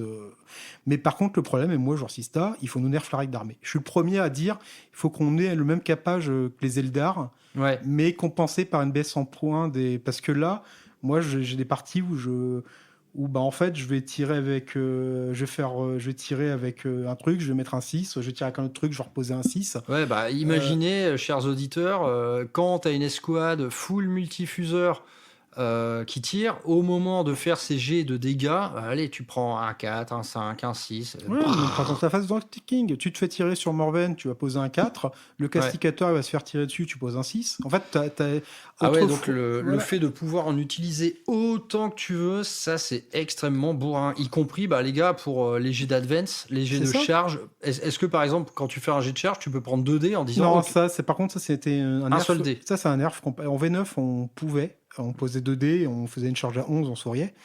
Aujourd'hui, J'aime bien cette idée du sourire à chaque fois. faut toujours sourire quand on pose un dé de fois. Toujours. Même quand on pose un 1 pour faire, il y a des tricks des fois de poser des 1. Ouais, ouais. Mais Et concernant les jets d'advance, par exemple, bah, tu peux également, voilà, tu vois que ton objet est à 5 oui, c'est pouces, ça. tu tires un 5. Après, quand on parlera d'autres détachements, tu verras qu'il y a des trucs très très drôles avec les advances. Mais surtout, en fait, pour les charges, il y a quelque chose qui a changé. Il y a beaucoup d'erreurs dans les joueurs débutants Sista. En fait, on a le droit de faire un acte de foi par phase, par unité. Et sur une charge, aujourd'hui, on a le droit de poser qu'un dé. Il faut poser le dé avant de le lancer. Parce que normalement, dans un séquencement, les 2 dés d'un jet de charge sont faits en même temps. Donc, c'est pas on lance son premier dé et on pose le jet le dé. Tu prends le dé de foi en premier. C'est un pari. C'est-à-dire, par exemple, vous avez une charge à 9, vous posez un 6 et vous devez lancer le deuxième dé, il faut faire un 3+. 3+, ouais. Déjà, statistiquement, je crois qu'on est la seule armée du jeu à pouvoir faire des charges à 9 avec 66% de chances de passer. Ouais, c'est chaud, ouais. Après, pour cette partie-là, par contre, si votre charge rate, l'acte de foi est consommé, le dé est consommé. C'est-à-dire que si vous la ratez, pas de bol, 1 ou 2, le 6 est perdu, il va à la poubelle, et votre unité peut plus faire d'acte de foi, donc vous pouvez pas faire un CP reroll. Là, ça sera nature. Ok, d'accord. Ouais, donc ça reste quand même un peu encadré. Donc des unités comme des Zéphirines qui ont des relances natives des charges, vous faites votre jet, nature peinture, il passe, tant mieux, il passe pas, derrière vous faites votre rôle natif gratuite, vous posez votre 6 et vous lancez vous priez pour avoir votre 3. Ah donc tu peux très bien faire, ok, je reroll, cette fois je prends un dé de miracle. C'est ça. Ah ok. Il y a eu, alors là on parle en compétitif, il y avait une convention WTC qui nous l'avait interdit pendant quelques mois, la convention WTC a sauté, donc quel que soit le format dans lequel on joue, on peut utiliser un dé 2 fois sur une reroll. D'accord, ok. Bon, bah très bien. Donc on voit un peu toutes les synergies possibles à avoir entre ces dés de miracle et entre cette règle de détachement là qui consiste à faire bobo lorsqu'on est abîmé. Et en plus, dans ce détachement, on trouve des manières supplémentaires de générer des dés de miracle. Vous pouvez très bien dire à un personnage, ok, je te mets une petite relique qui fait que dès que tu es détruite, on t'ajoute des 3 dés de miracle. Donc comme tu l'as dit, tu peux très bien finir une partie avec une pléthore de dés, quoi. L'exemple de sainteté, donc cet enchantement qui peut être très bien mis sur un prêtre du Mister Room. Un truc pas cher du tout, quoi. Pas cher, mais qui peut faire des dingueries. Qui est quand même à 50 points actuellement. Ouais. Qui est quand même assez cher assez cher. Il coûte 60 avec la relique. Et en fait, quand il va mourir, il va générer son dé de foi. Ouais. Plus des 3. Ah oui, donc les deux. Ok. Sachant qu'il y a un petit truc. Derrière, il meurt. Donc, tu as généré ton D3, ton 1 plus D3. Et tu peux le faire. Tu peux le faire revivre pour un CP. Donc il remeurt derrière et régénère 1 plus D3. Donc en fait, Dieu, c'est une catastrophe. Avec un CP, il peut générer 2 D de fois plus 2 D3. Donc ouais, en fait, finalement, dans le gameplay de ce détachement, parfois ça vaut le coup d'envoyer des mecs à la mort, quoi. Complètement. Dans les tricks de ce, par exemple, qui est pas très faisable à cause des coups en points, mais ce qu'on jouait beaucoup avant, qui était très fort. Vous envoyez, par exemple, sur très fort contre des armées style Blood Angel ou World Eater qui ont beaucoup de phases de close et pas beaucoup de tirs. Ouais. Vous envoyez un pack de sorts de bataille. Pas de sorts de bataille, pardon, de Repentia. Ils font leur travail. La personne vous charge derrière. Ils vous tuent. Vous faites Fight and Death. Au moment, en fait, dans la dernière clarification qu'il y a eu en janvier, donc de Game Workshop dans le commentateur roule. Donc là, on n'est pas dans des... Là, c'est vraiment les développeurs qui font les commentaires de règles. Ils ont dit, lorsque vous avez une unité qui fait un Fight and Death, elle est dans son état à l'activation de sa mort. Ouais. Ça veut dire que dans ce détachement, on a plus un touche, plus un bless sur un Fight and Death en Repentia. Ah oui, parce que tu comptes comme étant déjà morte. Donc, c'est Ah ça. ouais, C'est putain, ça. c'est Donc, brutal, quoi. sur un Fight and Death de Repentia, qui est quand même à 2 CP, on va toucher plus à 4 full relançables, mais à 3 full relançables. Et on va blesser à 6, plus un bless. Ouais. Et avec la modification des Repentia maintenant en codex, c'est aussi full relançable. Donc ouais, bah là, ouais. Je me rappelle que tu m'avais fait un truc du genre, hein, je te charge avec des Ouais. custos, une unité de sœur en même temps qu'une unité de Repentia. Non, je t'avais... Déjà, tu m'as obligé à taper Oui. les Repentia avec un strat. Oui, c'est vrai. Et ensuite, évidemment, je les tue toutes et fight on death, mais là, même pas sur un 4+, vraiment comme ça, quoi. Je crois que c'était moi qui t'avais fait une triple charge. Charge de Triomphe de Sainte-Catherine, Ah oui. Triomphe de Palatine, Triomphe et charge de Repentia. Et en fait, j'ai collé des Repentia sur chacun de tes custos. Et j'ai Exprès utilisé un pour, stratagème qui fait que chaque fois que tu vas activer ton unité quand tu as payé pour me contre-attaquer, pour te dire non, toutes ces figurines doivent taper l'unité qui sont soclées, donc Ouais, les ouais. Repentia. Tu me les as tapés, moi je t'ai fait ok, bon bah ça va être mon tour, je claque tout, Fight and Death. Ouais. Et en fait, ça a permis de protéger mes persos de Ouais, la parce qu'il- contre-tape. il fallait que je dégage quelque chose de l'objet et je n'ai pas pu le faire. De toute manière, donc, c'est un détachement axé sur le sur martyr, la réception. En le fait, sacrifice. De toute façon, il suffit de regarder le nom des strats. Hein, c'est Suffering and Sacrifice, Spirit of the Martyr. C'est n'importe quoi. Praise the Fallen aussi, c'est sympa ça. rejoindre les fidèles. Et dans les stratagèmes, on a un qui est très sympa, qui est pour un CP qu'on a la full relance des touches. Ouais. Et si on en met effectif, la full relance des blesses. Donc là, déjà, donc alors, en fait, plus un touche, plus un bless, relance touche, relance bless. Là, ça devient. Et moi, il y a une unité qui me donnerait très envie de l'utiliser dessus. C'est un pack d'arcoflagellant avec un prêtre. Bah oui, mais ils sont extrêmement violents. Parce ces mecs. qu'il tape à 4+, sustain hit. Ouais. Donc en fait, c'est simple, avec une full reroll, bah, la statistique, c'est que vos 60 attaques... tu à l'exploses, En quoi. fait, non, les 60, ils passent. Ouais, Ça c'est te fait ouais. 60 bless. Derrière, ils Sustain sont force plus. 5... Ils sont force 5 plus un bless. Ouais, Donc en fait, c'est une saturation de l'enfer. Et le petit prêtre, sa capacité, c'est que lui, il est force 5, 3 attaques, mais une fois par partie, il gagne 3 attaques, 3 de force. Par contre, il touche à 4+. Mais vu qu'on a claqué la full roll sur le pack, ouais, tout va bien, quoi. et lui, quand il est activé, il est force 8 quand on a utilisé sa capa une fois par game, donc force 8 plus un bless. Bon, il a que PA-1, mais voilà, c'est un petit pack où il y a des trucs à faire dans ce détachement. Mais dans l'idée, dans ce détachement, c'est pas un détachement où on va attaquer son adversaire. C'est un détachement où on va prier pour être joueur 2 Ouais. et de jouer qu'en réponse. Et en D'accord, fait, ouais, c'est uniquement en contre-close. c'est ça, c'est le détachement le plus défensif actuellement qu'on a chez nous. C'est même si on perd, on va toujours perdre des 8-12 ou on va gagner des 8-12. C'est un Ouais. détachement qui est très stable où on va pas aimer jouer au premier. Par contre, on va aimer tanker toute la game Mhm. et à la fin sortir une secrète mission ou alors aller reprendre un point. On peut être sur un truc où on n'a plus qu'un point à la fin à 15 points. Ça, c'est vraiment Ouais. c'est très très fort sur ce type de partie. Parce qu'on va attendre, en fait. On va bloquer derrière un décor, on va mettre des Repentia. Vas-y, charge-moi, tu vas te prendre un Fight and Death. Tire sur mon casticator, tu vas le buffer. Ouais, ouais, ça, c'est vraiment chiant. C'est par vraiment un contre. détachement. En fait, par contre, on va pas percer. C'est pas un détachement qu'on va être comme un World Eater où T2, on va être chez l'adversaire, ça se passe bien. Ouais, ouais. Là, c'est un détachement qui est très mou.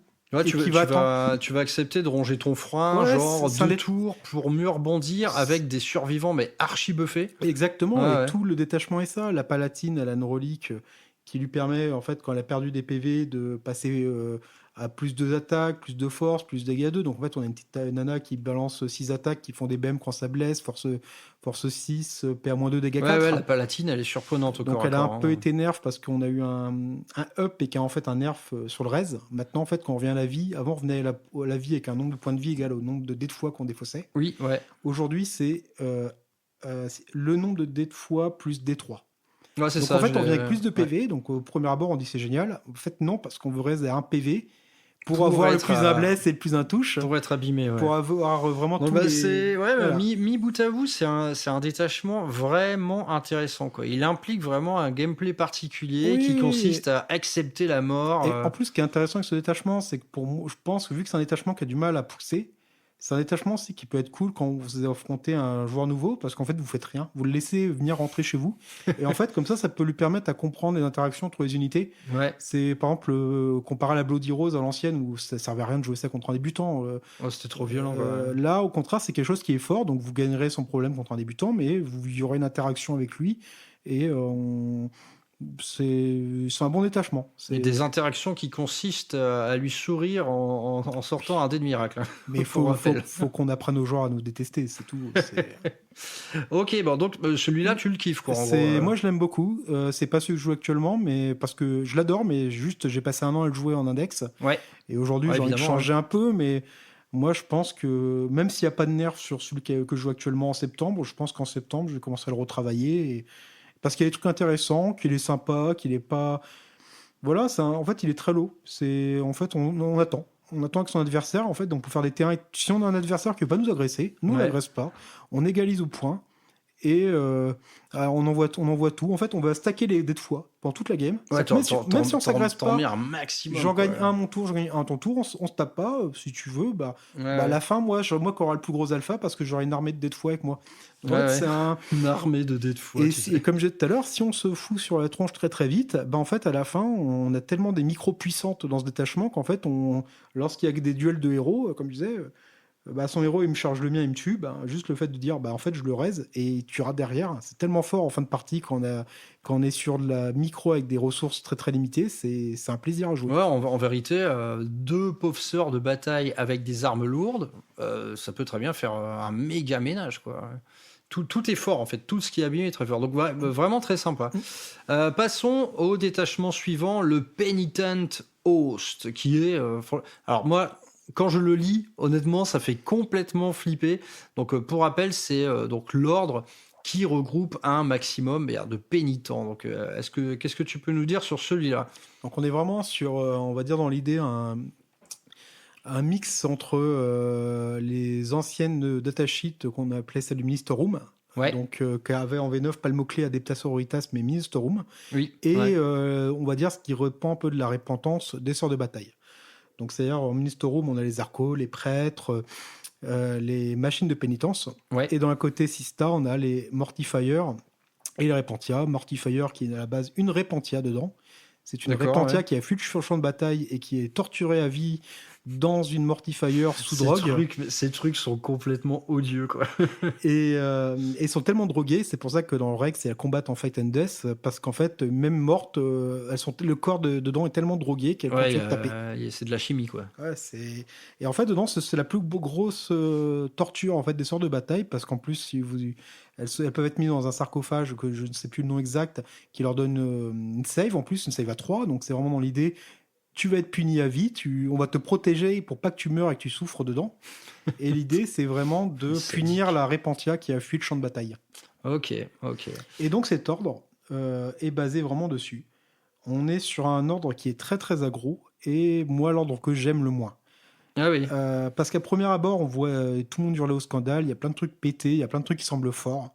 Là, en fait, quand en première lecture, le truc pour moi, c'est du World Eaters, quoi. C'est projection de zinzin, et puis déchaînement de violence complet, quoi. Et en fait, ce détachement a un principal problème, c'est sa règle d'armée, qui n'impacte trop peu de datasheets. Ça veut dire ça va impacter les deux types de marcheurs, les archos. Il faut que tout le monde ait le mot-clé pénitent. Donc tout le monde ne l'a pas. C'est ça. C'est un peu un système à la Gladius, où en fait, on va sélectionner un vœu. On en a 3. Donc en fait, on va voir... on pourrait dire c'est un peu comme du Monka, c'est-à-dire en fait on va avoir 3 tours on va être buffé et 2 tours on ne va pas l'être. Ouais, c'est un peu comme les doctrines Space Marine, c'est clair, quoi. Et le gros problème qu'on a avec ça, c'est qu'on doit le faire au début du round. Et on retrouve avec le même défaut qu'un défaut typique de la V10 qui est problématique chez les orques, qui a été problématique avec l'ancien, avant qu'il y ait le petit changement sur le Shield Host Custo. Ça veut dire que vous êtes joueur 2. Votre adversaire... Début du round, vous devez lui dire votre intention. Vous devez activer votre vœu à ce moment-là. On est sur le round et pas le battle round. C'est ça. En fait, ce sont des armées qui pourraient être réparées par Game Workshop très simplement en disant, c'est comme avant V9, ça c'est de ta phase de commandement à ta prochaine phase de commandement. Mais là, ils sont restés sur un problème de round. Et en fait, par exemple, je vais donner une exemple très simple. Vous êtes avec vos packs de Repentia et vous vous dites, je vais activer le plus une attaque, plus un force pendant ce round. Donc, on rappelle, il y a trois vœux à faire. C'est soit un bonus de mouvement de 3 pouces, soit un bonus de létalité au corps à corps, donc plus une attaque, plus un force, blablabla. Et un fight and death sur un 2+. Ouais, alors ça, fight and death sur 2+. Hein. Donc, voilà. Pour toute l'armée. Voilà. Dans un match-up de corps à corps, c'est très fort. Moi, c'est quand j'ai lu ça, j'ai fait what? Très fort En gros, contre du voilà, Warwicker, vous avez trois. moins fort contre du taux. Ah oui, non, mais là, c'est clair, on s'en fout. Donc, il faut choisir entre ces 3 trucs-là. Et donc, on a dit en début de round. Donc, il faut C'est le gros problème. anticiper. C'est comme les WAG, c'est comme les choses là, c'est complètement... La WAG aussi, ça se déclenche. C'est pareil. Donc en fait, moi j'étais en tournoi, j'étais un peu sur mon objo, j'étais joueur 1. L'orc a dit je déclare ma WAG. Bah, tu le mets dans le vent, quoi. J'ai tout à reculer. Bah oui. Je perds quelques. De toute façon, si je reste sur les objos, je vais tous me prendre sa WAG. Tout ce qui va sur les objos va mourir, donc on va pas faire de point de primaire. J'ai tout reculé. J'ai fait une advance. Mes immolateurs ont fait tout avec une grosse advance pour reculer. Ouais. Tout a dégagé. Et Ah oui, fait, c'est ok. archi trop facile à. En fait quand. Après, je t'avoue, j'ai les règles sur Wapédia, mais je vois at the start of the battle round. Donc au début du battle round. Donc Donc le battle round, c'est toi, par exemple, si t'es le joueur 2, le début du battle round, c'est avant la phase de commandement de ton adversaire. Ah ok, d'accord. Ouais, non, mais je confonds toujours round et battle round. Ah ouais, ok. Donc putain. et en plus il y a un truc qui est une convention WTC. Donc là, c'est pour ceux qui jouent en compète, qui l'a explosé. C'est en WTC, ils ont dit vous êtes obligé d'activer un vœu. Ça veut dire qu'on est obligé à chaque round. C'est-à-dire qu'en fait, on est obligé d'activer un vœu au T1, T2. T3, T4, T5. Ouais, parce que là, on rappelle, c'est pas comme les doctrines SN. Là, vous pouvez le faire à chaque tour, ce truc-là. Oui, mais on en a que 3 et il peut pas être réutilisé. Donc en fait, ça veut dire qu'à cause de cette chose, on est obligé d'activer T1, T2, T3 et on n'a plus rien pour la fin de partie. Alors qu'en fait, on aimerait ne rien claquer T. Ouais, c'est ce qui. Ah ouais, c'est tordu. Alors là, par contre, c'est pas Game Workshop, c'est le règlement des WTC, tournois. ouais. Et ce qui fait que par exemple au T1, vous allez rien faire. Bah oui, forcément. Et même par exemple, vous allez dire, je suis joueur 2, je joue défensif. Ben en fait non, faut vous activiez, vous êtes obligé d'activer. Donc bon, ouais, si vous jouez, ce truc va changer, ça me paraît évident. Il faut qu'il le change, c'est une horreur pour ce détachement. Quand vous jouez contre un taux, ça va, vous dites au T1, bon, j'active le Fight and Death sur 2+ contre du taux, c'est pas très grave de le perdre. Ouais. Mais par exemple, typiquement, on va dire contre un match-up CAC, on a envie de claquer T1 le mouvement. La vague d'Arco avance. Ouais, c'est ça. Il y a une suite logique dans ces doctrines. T'avances fort, ensuite t'impactes, et ensuite tu t'impactes en mourant. Quoi. T2, tu balances la sauce avec les Repentia, et T3, tu mets le Fight and Death. Un peu stupidement, on va dire, ça serait comme ça. C'est logique. Mais par exemple, dans des games, en fait, surtout en WTC où il y a beaucoup de mappages, en fait, les T1, on se positionne et la bataille commence vraiment T2.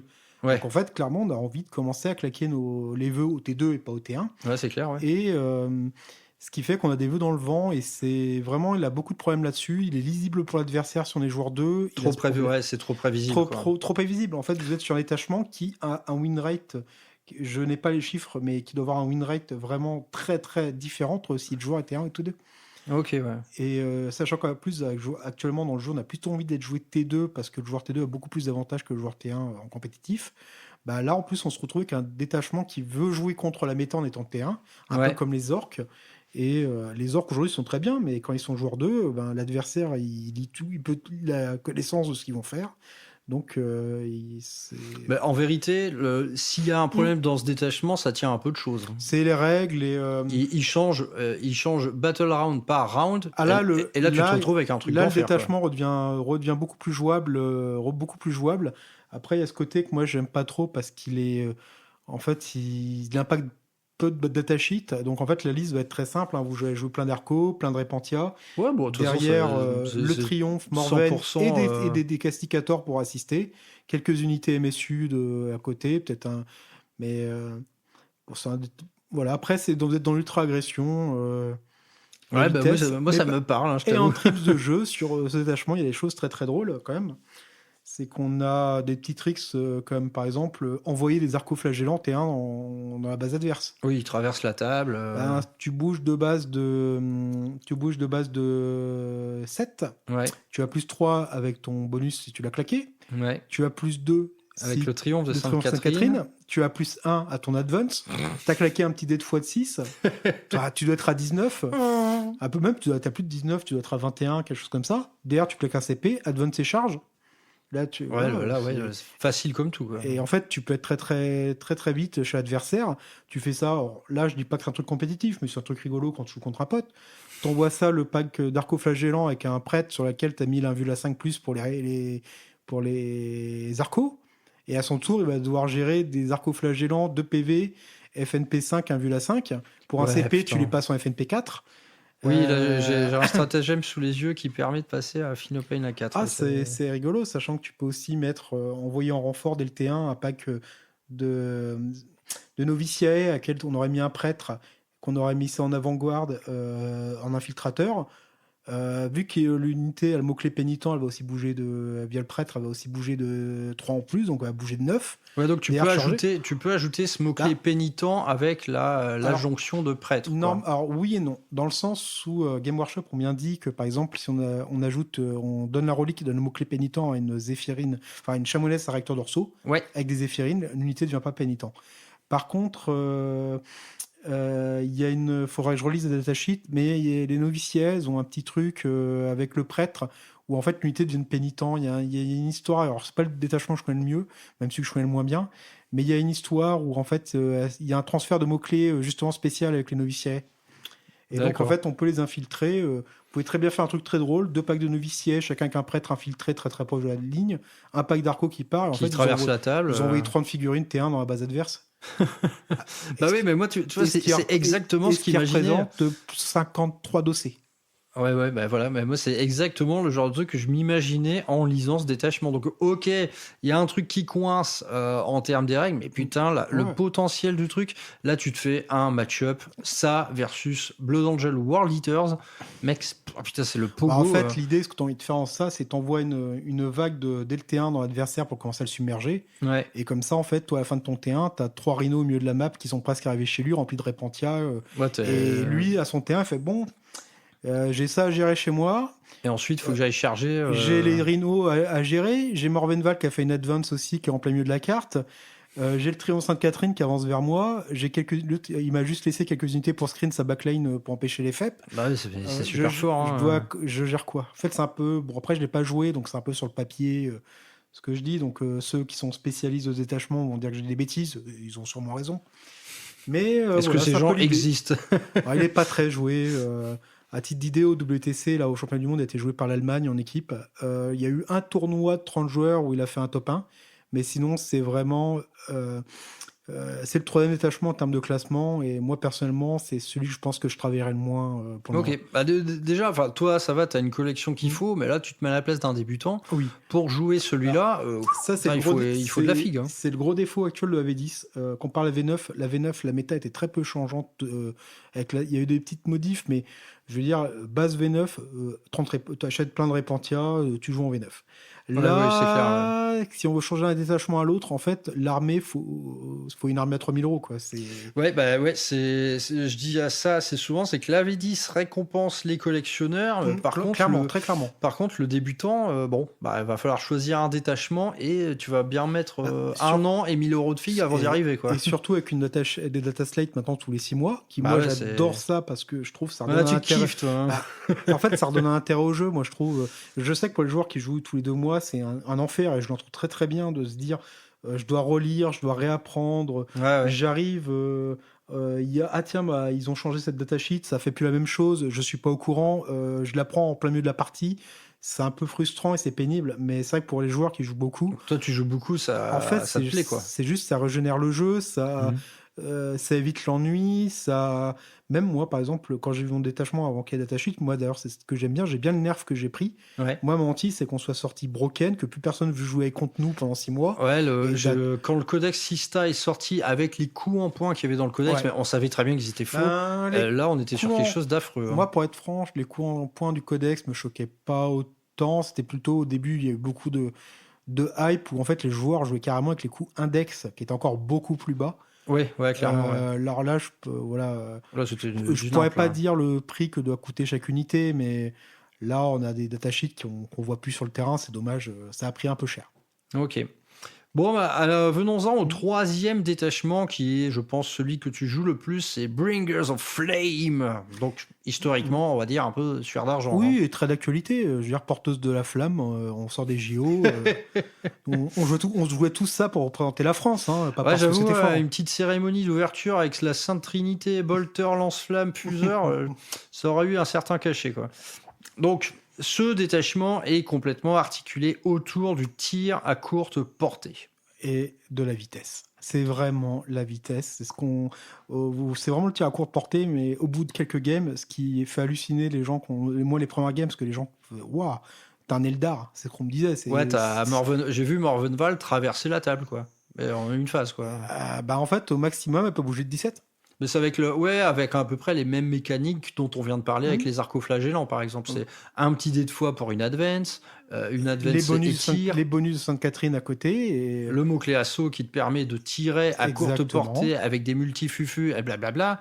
Ouais, c'est surprenant. Ouais. Et avec des capés de force. En fait, ce détachement débloque des capés de force qui sont insane et qu'on manque en Sista. Oui, parce que donc, pour rappel, la règle de détachement, c'est un + force dès lors que vous êtes à une portée de 12 pouces de l'adversaire. Et donc, votre armée entière a le mot-clé assaut. Donc, tout le monde peut advance et tirer sans malus, multipliant les chances d'être à courte portée et donc d'avoir ce petit bonus de force. Bonus de force qui... sur les flameurs, c'est mortel. Un flamer hand qui est dans le commun de l'Imperium qui est force 3. Le petit pistolet lance-flamme de merde. Ouais. Nous, de base, est force 4. Ouais. Donc sur les Zéphyrines, il passe force 5. Ouais. Donc on a des petites nanas qui volent sur un pack de 10. Elles en ont un chacun, je crois. En fait, ce qui est génial avec ce pack, c'est que sur un pack de 10, il y a 4 nanas équipées de lance-flamme. Mais c'est un par main. Et les autres de bolter. Donc en plus, ça crée des PV tampons quand on les tire. Ouais. Donc en fait, vous avez un pack de 10 qui arrive et qui a eu 8 des 6 tirs de lance-flamme. Ouais, pas mal. J'y reviendrai plus tard. Mais voilà, et c'est vraiment ce petit pack bouge de base de 12. Mais en fait, vous pouvez très bien faire un petit cordon qu'il aille accrocher le pied de Sainte-Catherine. Ou peut-être plutôt avec un pack de 5, tu vois, dans l'idée. Plus de move. Donc plus de move, donc il passe à 14 de mouvement. Une petite advance magique. Une advance magique avec un petit 6, tu avec passes le à 20. Sourire, hein, toujours avec le sourire. Le bonus de plus 1 à l'advance que tu avais vu que tu as commencé à côté, tu passes à 21. Putain, ouais, leur règle, c'est qu'après leur règle, c'est qu'après avoir tiré, tu peux bouger de 6. Donc en fait, tu peux traverser de 27 pouces. Attends, elles ont une règle de move. Ouais, comme les gargouilles, comme les scourges des Drukhari. Après avoir tiré au lance-flamme, elles bougent de 6. Oh, les salopes. Donc en fait, tu peux faire un mouvement de 27 pouces. Ouais, donc toutes les unités volantes. Donc derrière les lignes ennemies, c'est pas un problème quand t'as un pack à sacrifier. Ah bah non, oui, là tu survoles littéralement une armée entière. Une colonne de tanks, tu passes par-dessus, quoi. C'est le 14 juillet, la patrouille de France qui passe, c'est un pack de 5 Sista. Non, voilà, là, les Zéphyrines, elles ont mérité leur hausse en points de 15 points, mais dans ce détachement, c'est des stars. Hein. C'est vraiment ce que tu peux faire. C'est génial. Après, j'imagine que tu joues pas mal de Retributors aussi. Beaucoup, les multifuseurs qui passent force 10. Donc ouais, tout de suite, c'est sympa. Un petit cas. Ouais, de toute façon, cette règle-là, du plus 1 force au tir, elle vous fait passer. Tout le monde. Un bolter tout bête, force 4, qui passe force 5, qui donc va blesser à 3+, un Space Marine. Des lance-flammes lourds légers du Minister Room qui sont force 5 qui passent force 6, donc sur des Eldar passe à blesser à 2+. Ouais, j'avoue, ça pique. Donc t'as pas envie de charger avec un pack de succubes, ça quoi, avec des Cérastes. Ah non, clairement. T'as les autocanons, on parlait tout à l'heure des petits casticators. Force 9 ça ou... Un casticator full relançable jumelé qui passe force 10. Ouais. Les bolters lourds qui passent force 6. En fait, tout ça, c'est des capés.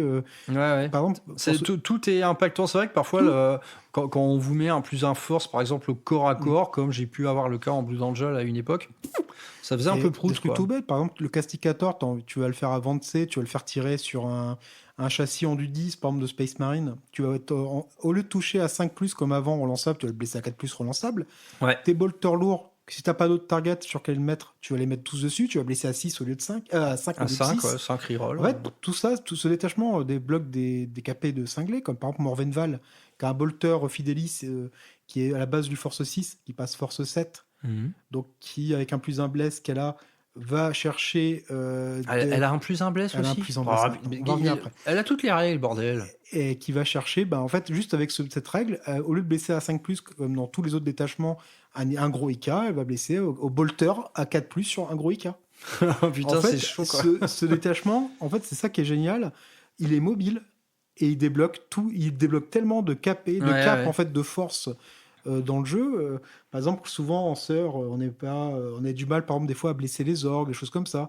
Là, ton bolter, il va plus blesser à 5+, il blesse ton bolter de base, blesse à Nord que 4+. Et donc, dans ce détachement, toi, tu le joues en mode full tir, tu gardes quand même quelques escouades de CAC. J'ai 2 packs de CAC actuellement dans ma liste.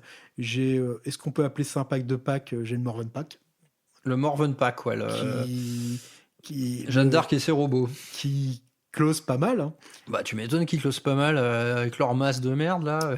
Et après, pour la fin de partie, je joue... Toutes les sœurs le font pas, mais c'est quand même beaucoup joué. Une petite palatine avec la relique qui, quand tu sacrifies des dés, elle gagne une attaque et un force. Et puis tu peux cumuler ça. Donc tu jettes 3 dés, tu en jettes un quatrième pour activer sa capa de BM, et tu te retrouves avec 7 attaques de force 7, PA-2, dégâts 2, et chaque blesse rentrée, donc avant la save, te fait une BM en plus.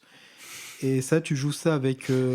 Elle m'a surprise une fois, cette petite conne. Tu joues ça avec 5 noviciettes splittées dans un IMO, et tu te retrouves en fait avec les noviciettes à lui donner une relance des charges et de lui donner la relance D1. Ou la full relance sur un objet. Bah du coup, venons-en. Regarde, il me semble que tu fais un petit tournoi ce week-end. Donc nous sommes le week-end, ce sera le week-end du 24 août. C'est quoi ta liste donc là, là, les mecs, faites pas ça chez vous. On est dans le jeu très méchant. C'est de la poésie. Alors, c'est pas une liste. Voilà, c'est une liste. Hein. Franchement, en Sista, il y a quasi qu'une liste avec quelques différences. Donc là, on est plus comme avant. Avant, on avait un équilibre interne qui était génial. Là, on joue tous un peu avec la même liste. C'est dommage. C'est en véhicule, 3 immolators. Ouais. L'intérêt des immolators, c'est qu'on a un petit châssis en 10, save à 3, un vue à 6. 11 PV pour 115 points. Ouais, une 1 vue 1 6 qu'on sort de son pool de dés de miracle, hein, ça c'est clair. Et comme on a dit tout à l'heure, la système joue MSU, et sa règle, c'est qu'une unité de 10 heures de bataille qui est mise dans les splits en 2 unités de 5. Donc en fait, elle permet de déverrouiller du MSU. Donc vu que j'en joue 3, ça me permet de faire 3 splits. Donc de jouer. Donc, tu te retrouves avec 6 escouades de 5 Sista. C'est ça. Et donc t'en utilises pour la backline et En fait, je vais en utiliser. Je vais en mettre. Je joue pas de sœurs de ligne. En fait, je vais jouer un pack de noviciettes et 2 packs de dominions. Ok. Les dominions sont un en fuseur et un en lance-flamme, histoire de dire qu'on joue des trucs différents. Non, après ça a des utilités différentes. Ça permet d'avoir plus d'options de jeu. Donc en fait, dans les escouades embarquées dans les IMO, c'est là que tu vas mettre les spéciales et les armes lourdes. Armes spé, les 4 armes spé et la sœur qui a une arme qui a un pistolet spé. Donc c'est-à-dire que les lance-flammes, tu auras 4 lance-flammes et une sœur qui a un lance-flamme pistolet, donc tu as 5 lance-flammes. Ok, ouais. Et dans l'autre, tu as un pistolet inferno et 4 fuseurs. Et le reste des filles en bolter, tu les largues en blackline pour faire des secondaires. L'une est mise sur mon objet pour le contrôler, sachant que dans ce parti, il y a la petite bannière des sœurs, le Secrumulatum Imperialis. Ouais, c'est c'est sticky objet. Non, ça génère un dé de fois sur un 4+. À chaque fois sur un objet. Si tu as plusieurs bannières sur un objet, c'est qu'une fois. Ouais. C'est par objet et par bannière. Faut que ce soit un par objet et s'il faut que tu aies une bannière dessus. Sachant ce qui est fort, c'est pas tu lances un dé, 4+, tu génères un dé de fois et tu le lances. Non. C'est tu lances un dé, c'est un 1 ou 2 ou 3, c'est perdu. C'est un 4, c'est un 5, c'est un 6, ça va dans ton pool. Donc tu gardes que les bons en plus. Tu gardes que les bons. Ok. Et donc en fait avec ça, c'est pour ça que je joue des noviciettes, c'est que si j'ai le T1, vu qu'elles ont infiltration, j'ai mis une bannière en infiltration dans le No Man's Land et donc je lance 2 dés. Ouais. Ce qui me permet une meilleure génération à mon T1. Et en plus de ça, dans un match-up où en face il a aussi du scout, ça peut être aussi de bloquer les scouts. Ouais, c'est ça, bloquer le déploiement ennemi, ouais. Tu les sacrifies, ça coûte 50 points, tu les sacrifies pour bloquer. Et l'autre pack qui sert pas. Et l'autre pack, en fait, il va aller avec toutes les armes de cac et peut-être les lance-flammes. Des fois, ça dépend. Je change là-dessus. Avec la noviciette avec la palatine pour accompagner la palatine. Ouais, donc gameplay bien achalandé, on va dire. C'est ça. Donc derrière, ça c'est vraiment pour la partie infanterie avec les IMO. J'ai un pack de 10 séraphines qui vont être accompagnés de la nouvelle personnage, la canonesse à réacteur dorsal. Ouais, canonesse à réacteur. Très belle figurine d'ailleurs.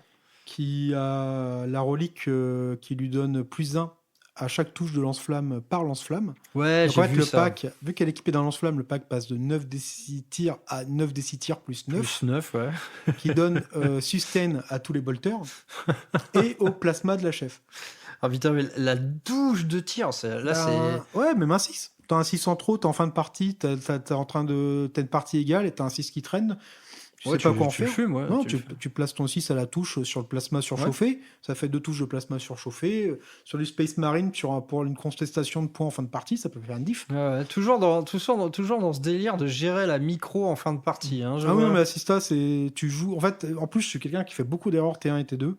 Et je suis obligé de serrer. En fait, je suis un peu le type. Je prends confiance, je me fais écraser au début.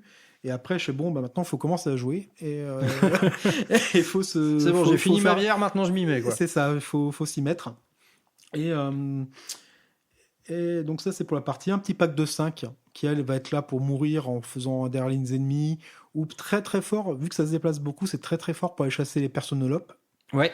Ouais. Un éverseur, Ouais, toutes ces là, choses-là. j'avoue, cette. Tu bouges de 21, tu arrives ouais. à moins de 12, tu le crames au lance-flamme. En plus, avec le mouvement, si tu appuies de position à côté d'une ruine, derrière, tu moves de 6 pour être placé derrière la ruine et te cacher. Ah, j'avoue, tous ces mouvements-là ahurissants, clairement, le lone opérative, le mec, il sera pas à l'abri. Hein, à aucun moment, il pourra t'échapper. Quoi. Et avec ça, je joue 2 Cassicators, un en Ouais. Battle Canon et un en Ah, auto- pas 3, c'est sympa ça. J'hésitais, j'en jouais 3 dans ma dernière liste. Et en fait, j'avais retiré la Chamonesse Rector Dorso et la Palatine. Ouais. J'avais fait une liste à 3 Casticators. J'ai fait, et je savais pas quoi faire. J'hésitais entre les deux. Donc là, j'en joue 2, un en Battle Canon et un en Autocanon. Ouais. Les deux ont un rôle différent. Le Battle Canon à Linear Cover, c'est D6 plus 3 Blast. Blast, ouais. Mhm. On dirait très très fort des fois contre Voilà, Horde. un bon vieux obusier, quoi. C'est ça. Et l'autocanon qui, lui, va faire 8 tirs à courte portée et jumelé. Ok. Ouais, donc, bah, je crois que t'as fait un peu pas le tour de. Bah non, il y a Morvenval, évidemment, Et les Warsuit. et les Warsuit. Donc, un seul pack de Warsuit, Oui, un seul pack.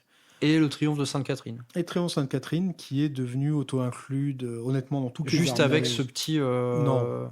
bonus de mouvement, non? Non, oui, je me rappelle dans la partie qu'on avait fait, le Triomphe de Sainte-Catherine est leader d'un pack de Sister de bataille. C'est difficile à comprendre, ça, vu la taille de la figurine. Au début, tu fais what, sérieusement, quoi. Je te rassure, on la joue en solo. En solo, ah, carrément. On ouais. la met jamais, on l'accompagne jamais. D'accord. On la joue tout le temps en solo.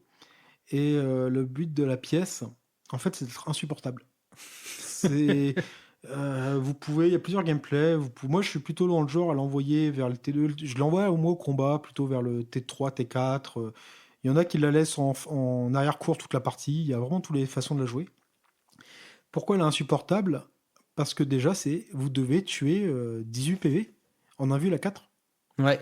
Ouais, C'est juste ça. c'est un gros, c'est un l'endu gros à Land 3. Raider, quoi. Donc il y a certaines choses qu'elle déteste, tu vois. Par exemple, la saturation de le blaster, elle va pas aimer ces choses-là. Mais si tu tires dessus avec une grosse arme, une vue à 4+, un petit dé de fois, le tir de laser, il passe pas.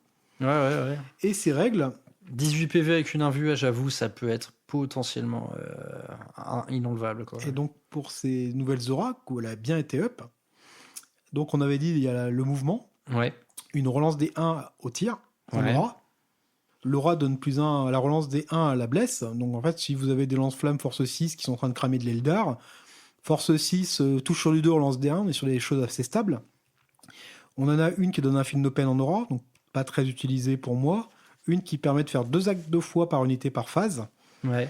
Et on a vraiment des auras très fortes. Et la chose la plus importante, c'est qu'elle nous donne à chaque round de bataille un 6 en plus de notre génération.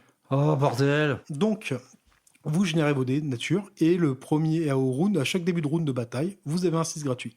On est vraiment sur de la liste hyper méchante. Bah après, voilà, tu vas à un tournoi, là, tu vas nous faire Bah, 5 parties en 2 jours. Il faut... Techniquement, quand on parlait de la génération de tout à l'heure, là, dans un bon monde, je peux générer, moi, si j'ai le T1, je peux être à 4 dés de fois dès mon début. Dès le début, ouais. Je commence à jouer, j'ai un dé de fois. Début du round, le 6 de ce triomphe. Et sur un 4+, je peux très bien avoir 2 dés qui pop avec mes bannières sur les objets. Et ensuite, bah, tout le monde se déplace de 20 pouces pour te tirer à courte portée dans le fiac. C'est ça, après, il y a des... Alors ça, c'est un trick de jeu qui est commun à toutes les sœurs, ce sont les chérubins. Ouais, oui. Qui aussi rendent très fort l'émulator, parce qu'en fait, le chérubin est une capacité d'unité et pas un équipement. Ouais. Donc il y a bien c'est mis dans les règles et dans les même dans les commentaires du WTC que quand vous splittez des sœurs, chaque unité a un chérubin. Ouais. La règle du chérubin, c'est que quand l'unité fait un acte de foi, tu regagnes un dé. Ouais, d'office, quoi. Donc tu dépenses, tu le regagnes. Donc des fois, tu as des trucs rigolos. Donc ça, tu veux dire, une escouade de 10, on la split en deux, chacune d'entre elles a Un un chérubin. chérubin. Donc Ouais, ben putain, en fait, c'est la réserve de dés. Bah, en fait, t'as deux choix. T'as le 4 et Loki, tu tires avec avec le multifuseur, tu claques un 6, Bah oui. tu regagnes et t'as un 6. Là, t'es Ouais. ultra content, mais même pour des trucs idiots. T'as une unité que t'as split out, t'as mis aucune arme spay, t'as que des bolters dans un chérubin. T'arrives, toi, tu me tires dessus avec une capacité, une force de tir où c'est impossible qu'elle survive. Ouais. Moi, je regarde mon pool de dés de fois, j'ai un 1. Je dis celle-là, acte de fois, je fais un 1. Bah oui, Elle oui. meurt. J'ai fait un acte de fois, tu le relances, et moi, ça m'est déjà arrivé en partie de poser un 1. Je relance et j'ai un 6. Bah ouais, tu C'est- prends le pari, tu t'en fous de Ou larguer même un au 1, début, par exemple, au début, tu as vraiment un très mauvais pool en début de partie. Toutes tes unités qui te servent à rien, tu leur fais faire un advance sur place, juste pour dire j'ai claqué un 1 à l'advance et tu essaies de relancer tes dés. Oh là là, mais quel cauchemar. Bon, voilà, tu m'as l'air plutôt bien armé, hein, je pense, pour ce week-end. Rapporte-nous Ouais, j'y vais à la une belle cool. victoire. J'y vais à la cool. J'y vais pour rencontrer des gens, passer un bon moment et boire des bières. Ouais, bois pas trop non plus, sinon la troisième Oui. partie du jour, ça va être compliqué, quoi.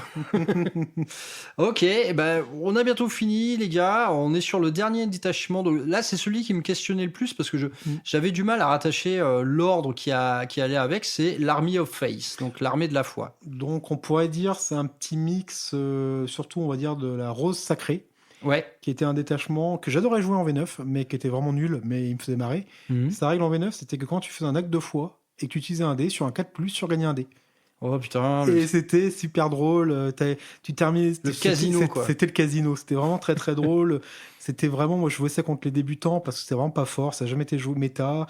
Moi, je trouvais ça ultra fun. Et donc, moi, il y a un peu cette idée de rose sacrée dans ce détachement et un petit peu de calice d'ébène. Ouais. Un peu si on fait les fonds de tiroir. Donc là, la règle de détachement, les gars, c'est que on va pouvoir faire 2 actes de foi par phase et par unité. C'est ça. Donc là, ok, vos dés de miracle, vous allez vous en servir comme d'un petit fou. Alors, quand on lit ça et quand on connaît pas l'assistant, on pourrait dire que c'est une règle très très forte. Ouais. Mais même moi qui joue Sista, j'ai beaucoup de mal à la classer. Et d'ailleurs, il y a eu sur Art of War, il y a eu des interviews de Nick, un Américain qui est très très fort, qui joue Sista, qui disait même lui, il savait pas comment la placer. Ouais. Et là, on est dans du top player monde, et même lui ne savait pas. Moi, je suis vraiment pareil parce qu'on se dit c'est super fort, mais le problème c'est qu'on ne génère limite pas assez de dés. En fait, ça demandait un pool de dés tellement important pour maximiser ça qu'on n'a pas la génération pour le Là, faire. oui, parce que dans les améliorations, on perd un peu justement ces améliorations de génération de dés, justement, contrairement au premier détachement. Donc, Alors non, je vais revenir après parce qu'il y a un gameplay de génération qui est par contre une génération de snowball qui Ouais. fait que là actuellement oui, tu peux jouer les personnages dont on a parlé tout à l'heure. c'est un qui peu plus permettent, violent. Genre tu peux faire des Allez, actions vas-y. où tu gagnes 3 dés de fois en une interaction. Mais non, donc vraiment l'idée de la règle, c'est une règle qui est très générique. Donc c'est-à-dire que c'est un détachement qui laisse place pour une armée équilibrée corps à corps tir. Ouais. On peut même très bien faire même que de la gunline. Là, vous pouvez très bien jouer que des exorcistes et faire triplet exorciste, triplet et casticator et jouer fond de cours ou alors vous pouvez jouer du corps à corps. C'est vraiment un détachement qui est très polyvalent. Ouais, tu peux tout faire, quoi. Et comme je disais, pour moi, c'est la règle d'armée qui je dirais peut-être un peu la plus faible des trois. Mais Ouais, par ouais, contre, en première lecture. par contre, c'est le détachement qu'a les strata, moi, qui me vendent le plus de rêves. J'adore les strata de ce détachement. Ouais. On a une mécanique qui est unique, pas à la Sista, mais unique au jeu actuellement. Ouais, dis-nous. Sur nos 6 stratagèmes, 4 sont des stratagèmes d'aura. Ouais, parce que ça a eu tendance à disparaître, ces trucs-là. Il y a sur 4 des stratagèmes, il y a une petite règle qui dit vous ciblez une unité. Et il y a un petit astérisque qui dit si une unité à jump pack est à 3 pouces de l'unité qui est ciblée, Ouais. vous pouvez à la place le faire sur elle. Et l'unité à jump pack va avoir l'effet à 3 pouces autour d'elle. D'accord, Donc, en donc une aura sur une unité entière, quand même. On parle d'un truc... C'est ça. Donc en fait, je vais donner un exemple. On en a un, c'est qui donne -1 pour être touché au close et au tir. Je pourrais très bien imaginer 3 casticators que je te laisse visibles qu'on tirait. Derrière le mur, tu as un pack de Zéphirine. Tu me dis, je te tire sur le casticator. Je fais -1 hit sur le pack de Séraphine qui a -3 du casticator. Ouais. Et elle va le spread sur les 3 casticators. Et toute ma gunlight de tank, tu auras -1 pour les toucher. Putain. Après, tu as la même chose pour une sorte de FNP à 5+, sur les BM, et donc les DEVA maintenant. Donc tu peux mettre une aura de résistance au DEVA et au BM à 3 pouces sur un jetpack. Ouais. Tu as la possibilité de mettre un ignore modificateur en AOE. ce qui est un truc Ça, ouais. insane, mais Ouais. qui est un peu sorti de la méta, les modificateurs, on n'a plus trop de temps. Ouais, Mais c'est-à-dire que c'est vrai. là, pour un CP, toute notre armée peut ignorer le dégât divisé par 2 dès que temps. Toute l'armée Ah ça... bah, tout- Oui, avec si je suis paqué en gros bus, avec l'aura, ouais, avec un cordon, par exemple, t'imagines 10 Zéphyrines Ouais, qui ouais. font un cordon derrière des murs, qui se prêtent ça sur toute l'armée. Ouais, bah, du coup, c'est assez cohérent avec le lore qu'ils nous vendent, comme quoi ce sera le détachement qui met le plus en valeur les événements miraculeux. C'est ça, quelque c'est part. vraiment, les stratas sont géniales. On a donc, et le troisième qui est en aura, le quatrième pardon qui est en aura, j'ai un trou de mémoire, je suis désolé. Et pour les 2 autres qui sont pas en aura, qui sont terribles, on a un +1 PA au tir et au cac. Les deux.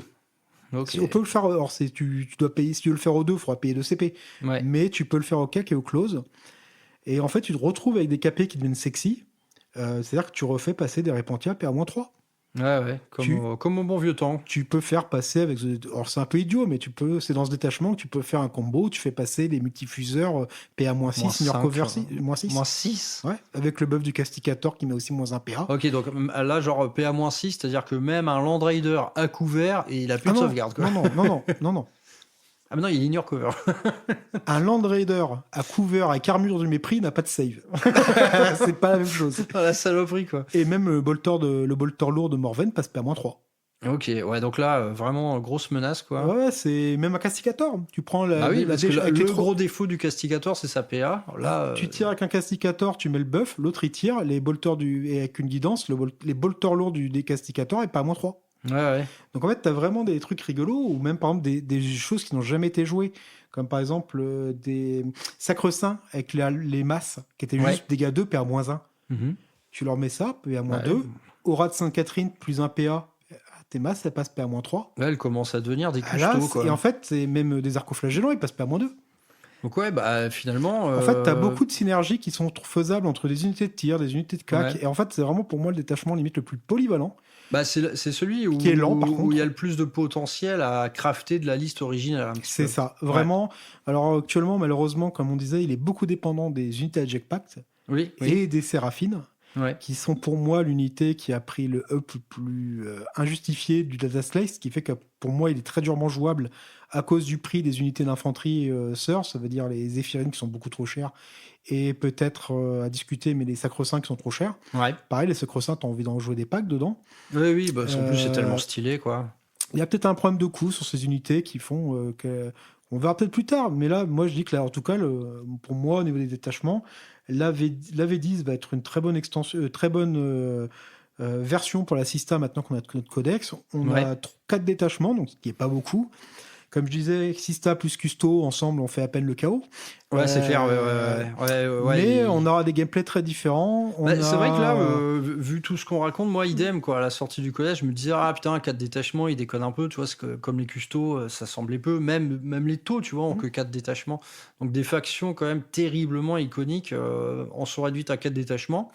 Mais bah, dans tout ce que tu nous décris, là, même si toi, tu t'articules plus autour de la liste un peu dure, etc., on voit quand même que finalement, le gameplay, il est riche de ouf, quoi. Oui, il est très très riche. Et même moi, je disais en liste dure, mais moi, c'est un bonheur. Je t'ai dit que moi, V9, j'ai commencé sur d'argent, j'adorais. Là, je joue du sur d'argent en compète.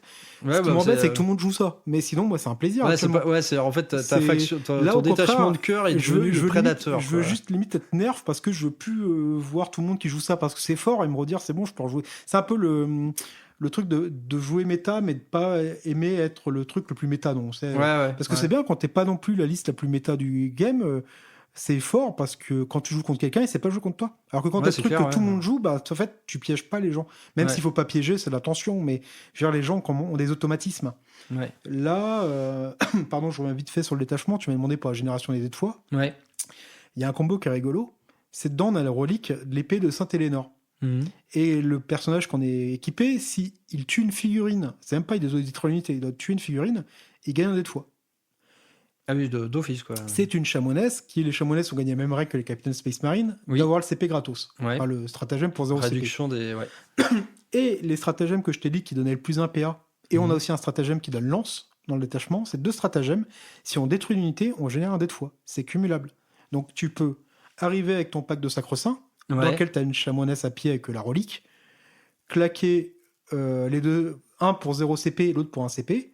Ouais, Tu ça, as- ça reste un bon rapport qualité-prix, quoi. Bon, imaginons que tu les joues en lance, par exemple. Tu as 30 attaques, dégâts 1, force 5, lance, sustain hit, Plus un blesse, relance des 1 blablabla. à la blesse par la chamonesse.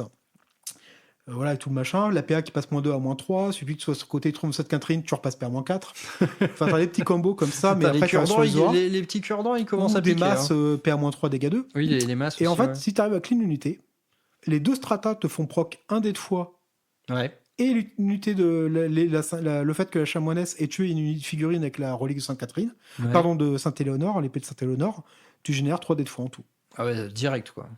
Ouais, tu vois, à mon avis, là, dans ton petit milieu un peu tournoyeux, si Suaire d'Argent se fait un peu nerfer... Je pense qu'on sera sur le premier détachement Notre-Dame des Martyrs. Je pense que c'est celui Oui, qui est bah, le c'est plus vrai qu'il est excellent en aussi. Ouais. compétitif, c'est celui qui a le plus de possibilités pour moi.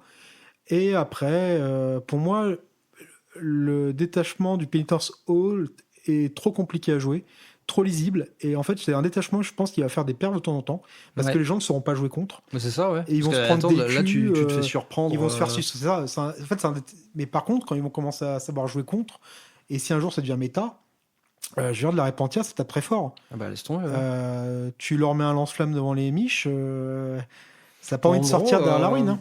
En gros, est-ce qu'on peut parler de sans faute? Bon, ok, le pénitent, mais son efficacité est relativisée. Enfin, Moi, après, il y a des gens qui adorent, ils ont raison d'adorer. ouais. Parce que moi, je l'en mets plein la tête depuis tout à l'heure, mais c'est purement personnel.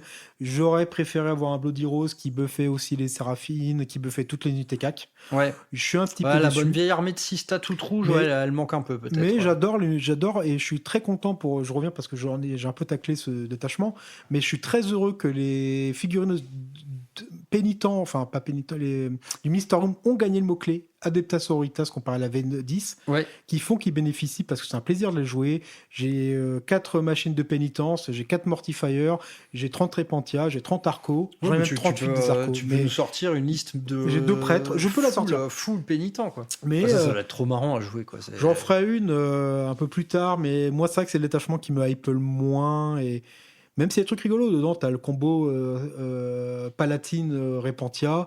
Ah bah oui, Le plus où les 3, Répentia les gagnent le Répentia, mot-clé. les pénitent. Répentia vont critical à 5+, full relançable, sustain hit et fatal. À l'aise, Bah, tranquille. je pense qu'en termes de stats, t'envoies un pack de 6 stats, ça va coucher un Icar. T'enlèves tout. Tu couches un chevalier, je pense. Hein. Ouais, t'enlèves absolument n'importe quoi, là. Bon, Par très contre, bien. faut pas bah, que t'aies un lance-flamme sur la route. Oui. Du coup, 4 détachements de très bon goût, hein, Très bon goût. j'ai envie de dire. Après, le codex est tout jeune, donc il y aura une fac très prochaine. Je pense là, nous sommes Oui. fin août 2024. Et On comme va je- les calmer un peu, les filles, là. Oui, comme je disais, moi je préfère sortir et me faire EP. Enfin, c'est très, très bon nerf. Moi je fais pas partie des joueurs salés à cause du nerf. L'armée était trop forte au début. Ouais. Je préfère qu'on soit nerfé avant de sortir, quitte à ce qu'il y ait des ajustements faits derrière. Et ça Ouais, ira, parce que de toute façon. les mecs, on vous le rappelle, jouer un truc trop fort, Mm. c'est pas rigolo. Moi, j'ai eu le droit à aller sur 3 ou 4 parties en custo version index. Je faisais aucun effort et le mec en face pouvait rien foutre. C'était assez nul. Bon, bah écoute, je pense qu'on va peut-être s'arrêter là. On en a dit énormément. Allez, pour finir, si tu devais nous faire un petit top 3 des datasheets. Alors, ça peut être soit la plus forte, soit celle que tu kiffes le plus jouer. Si tu avais 3 datasheets à retenir. J'ai pas parlé méta, j'ai parlé vraiment plaisir de hobbyiste. Et, Ouais, vas-y. voilà, moi c'est les Warsuit. Les Warsuit, Warsuit, j'adore cette figurine. J'ai acheté, je jouais depuis 6 mois, j'ai déjà 9 Warsuit. j'ai acheté 3 Warsuit direct. Il y a eu une Battle Force la première année où j'ai commencé. Oui, où il y avait Morven et 6 Warsuit. Et je l'ai acheté. Ah bah celle-là, elle était Moi, indispensable. j'ai pas joué un an, j'ai déjà mes 9 Warsuit. Bah oui, Et j'adore cette figurine. Cette boîte était indispensable. Épée ou masse, du coup? J'en ai 6 en épée, 3 en masse. Très bien. Bon, il faut que t'en rachètes une boîte, c'est tout.